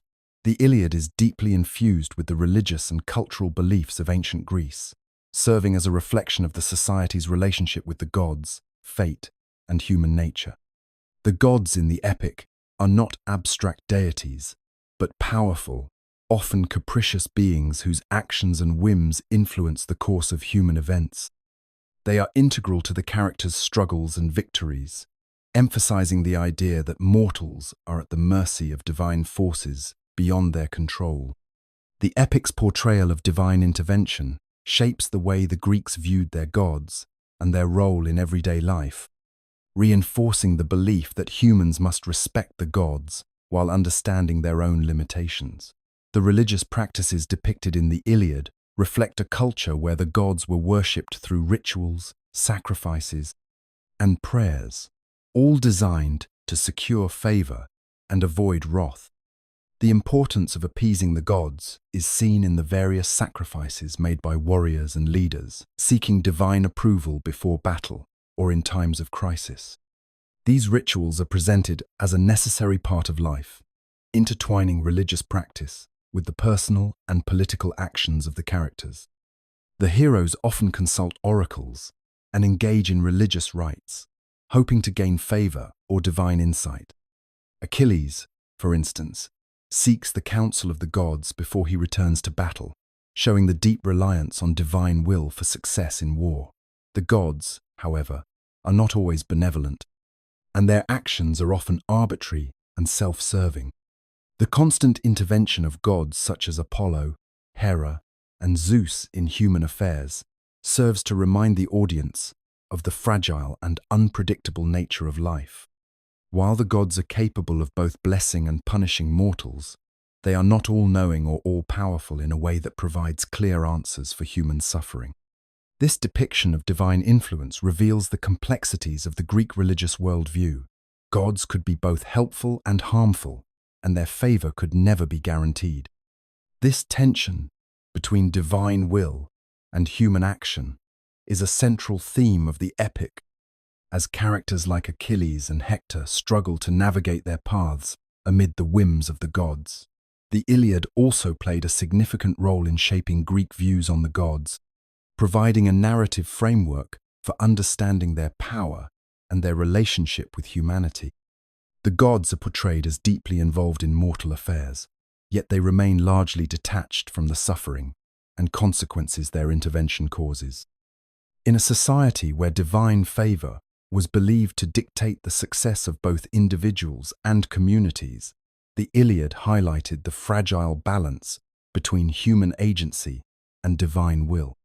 The epic emphasized the idea that, while mortals may strive for greatness and honor, their fates are ultimately in the hands of the gods. This perspective reinforced the importance of humility before the divine and the belief that human actions, however heroic, are always subject to the will of the gods. Through its vivid portrayals of religious practices, divine intervention, and the complex relationship between gods and mortals, the Iliad shaped the Greek cultural and religious imagination. It offered a lens through which the Greeks could explore their own beliefs about power, fate, and morality, influencing their understanding of the divine and the role of humans within the greater cosmic order. The epic of the Iliad ends with the fall of Troy looming on the horizon, and though the walls of the city may have been breached and its people destroyed, the story of both the Trojans and the Greeks does not end there. The aftermath of the war sets the stage for the future of both Troy and Greece, creating a bridge to the ongoing mythological tales that would come to define the ancient world. In the wake of the Trojan War, the fates of the surviving Greek heroes and the city of Troy itself are shaped by the very forces that had governed the war honor, vengeance, and the will of the gods. For the Greeks, their victory is bittersweet. While Troy's destruction is secured through the cunning use of the Trojan horse, the Greeks are not free from suffering. The hero Odysseus, whose intellect and strategy helped win the war, faces a long and arduous journey home, one fraught with trials and tribulations that would be immortalized in the Odyssey. His adventures in the Mediterranean, fraught with divine retribution and his own hubris, echo the unending tension between human desire and the whims of fate. Agamemnon, the leader of the Greek forces, returns to his homeland only to meet a tragic end at the hands of his wife, Clytemnestra, in vengeance for the sacrifice of their daughter, Iphigenia. The Greeks, though victorious in battle, are left haunted by the price of their triumph. Meanwhile, the future of Troy is sealed in the ashes of its destruction. The once great city falls to ruin, its noble defenders, including Hector, the greatest of the Trojan heroes, lying dead on the battlefield. Yet, the legacy of Troy endures in the figures of Aeneas and other survivors. Aeneas, the son of Venus, escapes the burning city and, driven by fate, journeys to Italy, where his descendants will later establish the mighty Roman Empire. This mythological link between the fall of Troy and the rise of Rome solidifies the lasting influence of the Trojan War on the Mediterranean world. The Trojans may have lost the war, but in myth, they would live on through the triumph of their descendants. The connections between the Iliad and the future events in Greek mythology are manifold. The war's consequences reverberate through tales of Greek heroes, the rise and fall of dynasties, and the continued interference of the gods in mortal affairs. Characters such as Helen, who caused the war with her beauty, are never far from the center of mythological narratives. Her life after Troy reflects the ongoing tension between love, power, and responsibility. Troy's fall thus sets in motion not only the continuation of legendary figures, but the larger narrative of the Greek world's evolution. In a sense, the end of Troy marks the beginning of new cycles, as Greek mythology moves from the heroic age of the Trojan War to the stories of the post-war period, carrying forward the themes of fate, loss, and the never-ending quest for glory. The closing of the Iliad marks a pivotal moment in Greek mythology, signaling the end of the heroic age. The epic, with its vibrant portrayal of valor, rage, and the will of the gods, captures the final stages of an era where gods and mortals intermingled on the battlefield, and the pursuit of personal glory shaped the destinies of entire civilizations. The fall of Troy, though tragic and cataclysmic, heralds the inevitable decline of the heroes who defined this age. Achilles, Hector, and the other great warriors are immortalized, but their whirlwind of mythic battles and divine intervention is coming to an end. The heroes of this age, those who live and die by their strength and honor, will be replaced by a new world, one that moves away from the heroic ideals to something more complex, more grounded in human experience. The end of the Trojan War marks not only the fall of Troy, but the beginning of a new era, one that transitions from mythological grandeur to the more historical realities of Greece's future. In the aftermath of Troy's destruction, the Greek world begins to shift away from the age of the epic hero to the rise of city-states, philosophy, and democracy. No longer will warriors such as Achilles or Hector dominate the stage. The heroic ideals that fueled the epic wars will give way to intellectual pursuits, commerce, and political thought.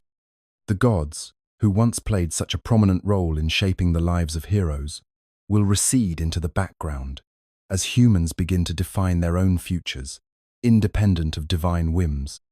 In this new world, the stories of the past, like those of the Trojan War, will become legends, retold in poetry and art, but no longer lived in the lives of everyday men. The legacy of the Trojan War and the heroes it produced, however, will endure. The war may be over, but its impact is far-reaching. The heroes of the Iliad, who fought for honor and glory, set the standard for future generations. They will be remembered not only for their strength and bravery, but for their flaws and the tragic consequences of their actions. The war's destruction, while marking the end of an era, also lays the groundwork for future myths and stories, where the lessons of Troy will be passed down through the generations. Heroes like Odysseus, who journeys home after the fall of Troy, will remind future Greeks of the enduring costs of war and the struggle to reconcile heroism with humanity. The Trojan War, its heroes, and its fall will continue to shape Greek culture for centuries, lingering as a testament to the sacrifices and tragedies of the heroic age. In this sense, the end of the heroic age is not a true ending at all, but rather a transformation. The mythological world of the Iliad fades, but the ideals of heroism, courage, and tragedy remain woven into the fabric of Greek identity. The heroes of Troy are immortalized, not just in the stories they leave behind, but in the lasting imprint they leave on the future, echoing through the myths and histories of Greece. The Iliad is a profound exploration of the depths and complexities of human nature, shedding light on the range of emotions and behaviors that drive individuals in times of war, honor, and loss. At its core, the epic lays bare the essential human qualities that transcend time and culture: pride, rage, loyalty, love, and revenge, showing how these emotions shape not only the lives of its characters, but also the course of history itself. Through its vivid portrayal of gods and mortals, the Iliad exposes the intricate tapestry of motivations that compel individuals to act in ways that are both noble and destructive. One of the most dominant themes in the Iliad is pride, particularly the pride of its central hero, Achilles. His pride drives him to withdraw from battle after a slight from Agamemnon, and it is this act of wounded ego that sets the stage for much of the tragedy that follows. Achilles' internal conflict highlights a crucial aspect of human nature: the desire for recognition and honor, and the lengths to which individuals will go to preserve their sense of self-worth. His rage, born from this pride, leads to a series of events that ultimately culminate in the death of Hector and Achilles' own demise. This tension between pride and humility is a timeless element of the human experience, one that reflects the delicate balance between personal honor and the broader consequences of one's actions. The theme of rage is equally pervasive in the epic, as both Achilles and Hector are consumed by their emotions. Achilles' wrath is the driving force behind much of the narrative, propelling him to confront not just his enemies but also his own sense of justice. Similarly, Hector's passion for Troy and his people pushes him to fight with unwavering resolve, even knowing that his death may be inevitable. This violent pursuit of vengeance is a reflection of humanity's more destructive tendencies, where emotions, unchecked by reason, can lead to irreversible consequences. Loyalty and love also play crucial roles in shaping the lives of the characters. Hector's devotion to his family and his country stands in stark contrast to the self-centeredness that dominates Achilles in his pursuit of revenge. Hector's love for his wife, Andromache, and his son, Astyanax, adds a poignant layer to his character, reminding readers of the deep emotional connections that bind individuals to their communities. In contrast, Achilles' relationship with Patroclus, though grounded in a different kind of love, is equally significant. Patroclus' death shifts Achilles' entire worldview and reorients his sense of purpose.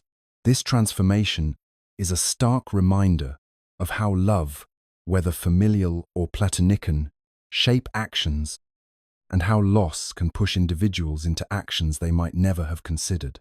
The Iliad also serves as a meditation on revenge, showing how the cycle of vengeance can be self-perpetuating and destructive. Achilles' relentless pursuit of Hector's death, even after Hector's pleas for mercy, embodies this cycle. Through these themes, the epic provides profound insights into human nature, capturing the complexities of motivation and the consequences of unchecked emotions. The Iliad does not present its characters as simple heroes or villains, but as multifaceted individuals driven by the same emotions that resonate in our own lives. The epic reveals that the human experience, with its intricate interplay of pride, rage, loyalty, love, and revenge, remains timeless, and the choices made in the heat of these emotions continue to shape the fates of individuals and societies alike. The Iliad continues to hold a monumental place in literature, philosophy, and the arts, its themes and characters offering insights that remain deeply relevant, even thousands of years after it was first told. The epic's portrayal of war, heroism, and human emotion transcends its historical and mythological context, resonating with readers across generations.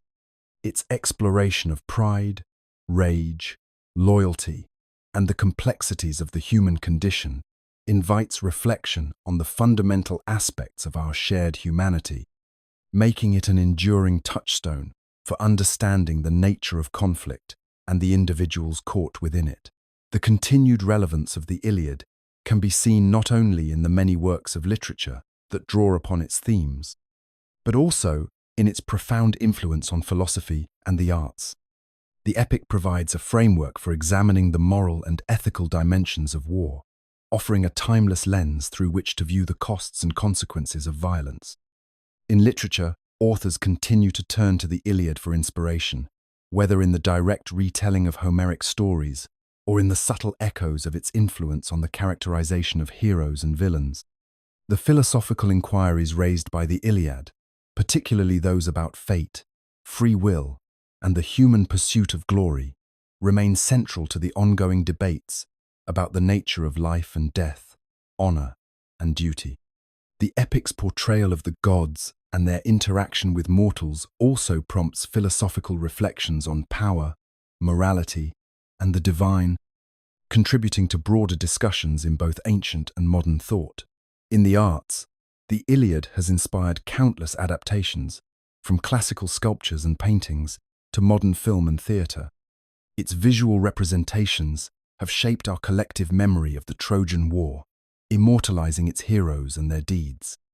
Artists and filmmakers often return to the Iliad to explore themes of war and human conflict, capturing the emotional intensity and grandeur of the epic while making it accessible to new generations. The epic's exploration of the personal struggles of its heroes, such as Achilles' internal conflict or Hector's noble sacrifice, offers rich material for artistic interpretation, inviting fresh perspectives on heroism and tragedy. In modern times, the Iliad remains a powerful lens through which to explore contemporary issues of war, leadership, and human suffering. The epic's depiction of the devastating effects of war's toll on individuals, families, and societies resonates deeply in a world where conflict is an ever-present reality. The themes of honor, pride, and vengeance still echo in global politics and personal relationships, and the struggle for recognition and legacy remains central to how people understand their place in the world. The emotional journeys of Achilles and Hector continue to inspire discussions about grief, love, and the price of glory, as their stories transcend the boundaries of time and place. Ultimately, the lasting legacy of the Iliad lies in its ability to speak to universal truths about human nature. It provides both a mirror to the past and a lens through which to understand the present, reminding us of the timeless complexities of heroism, war, and human emotion. In its pages, we find the very essence of what it means to be human, and that, perhaps, is the greatest gift of this ancient work. It remains as relevant and poignant today as it was when it was first told. The Iliad stands as a towering achievement in world literature, a work whose themes, characters, and narratives have shaped the foundations of storytelling for centuries. The epic not only immortalizes the heroic figures of the Trojan War, but also presents a profound meditation on the complexities of the human experience. Its exploration of pride, rage, loyalty, and the pursuit of honor transcends the boundaries of time and culture, resonating with readers from antiquity to the modern age. Though its origins lie in the ancient world, the Iliad continues to speak to the timeless struggles of humanity, offering both insight and challenge to those who engage with its narrative. The themes of the Iliad are as relevant today as they were when Homer first recited his verses. The conflicts depicted in the epic, whether internal struggles like Achilles' rage or external ones like the siege of Troy, are universal. They speak to the nature of war, the consequences of pride, and the tension between fate and free will. The characters, from the tragic Achilles to the noble Hector, embody ideals of heroism, honor, and sacrifice that continue to inspire readers and thinkers alike. Their journeys of self-discovery and loss, of striving for glory and confronting mortality, are at the core of what makes the epic so enduring. The epic also offers a mirror to the human condition, with its exploration of the gods' capriciousness, reflecting the uncertainty and vulnerability of mortal existence. The gods in the Iliad are not distant, infallible beings, but are deeply human in their emotions, wrathful, vengeful, proud, and sometimes merciful. This interplay between the divine and the mortal reveals how personal choices and cosmic forces are often intertwined, influencing the outcomes of battles, lives, and legacies. Through this, the Iliad challenges readers to reflect on the nature of power, fate, and the divine in their own lives. As we close the pages of the Iliad, we are left with more than the final fall of Troy or the deaths of its greatest heroes. We are left with the echo of their struggles, the resonance of their virtues and flaws, and the lasting relevance of their stories. The epic's exploration of war, love, grief, and honor continues to challenge and inspire readers, offering timeless lessons about what it means to live, to fight, and to die. Its ability to bridge the gap between ancient mythology and contemporary issues, to bring to life the universal struggles of human beings, is what ensures its place in the canon of world literature. The Iliad will always remain an essential work, one that speaks across time, urging us to reflect on our own pursuits, conflicts, and legacies. It challenges us to consider what we are willing to fight for, what we are willing to sacrifice, and how we, too, navigate the complexities of life in a world shaped by both divine forces and human choices. Through its profound storytelling and timeless themes, the Iliad will continue to inspire readers for generations to come, making it a cornerstone of literature, philosophy, and culture.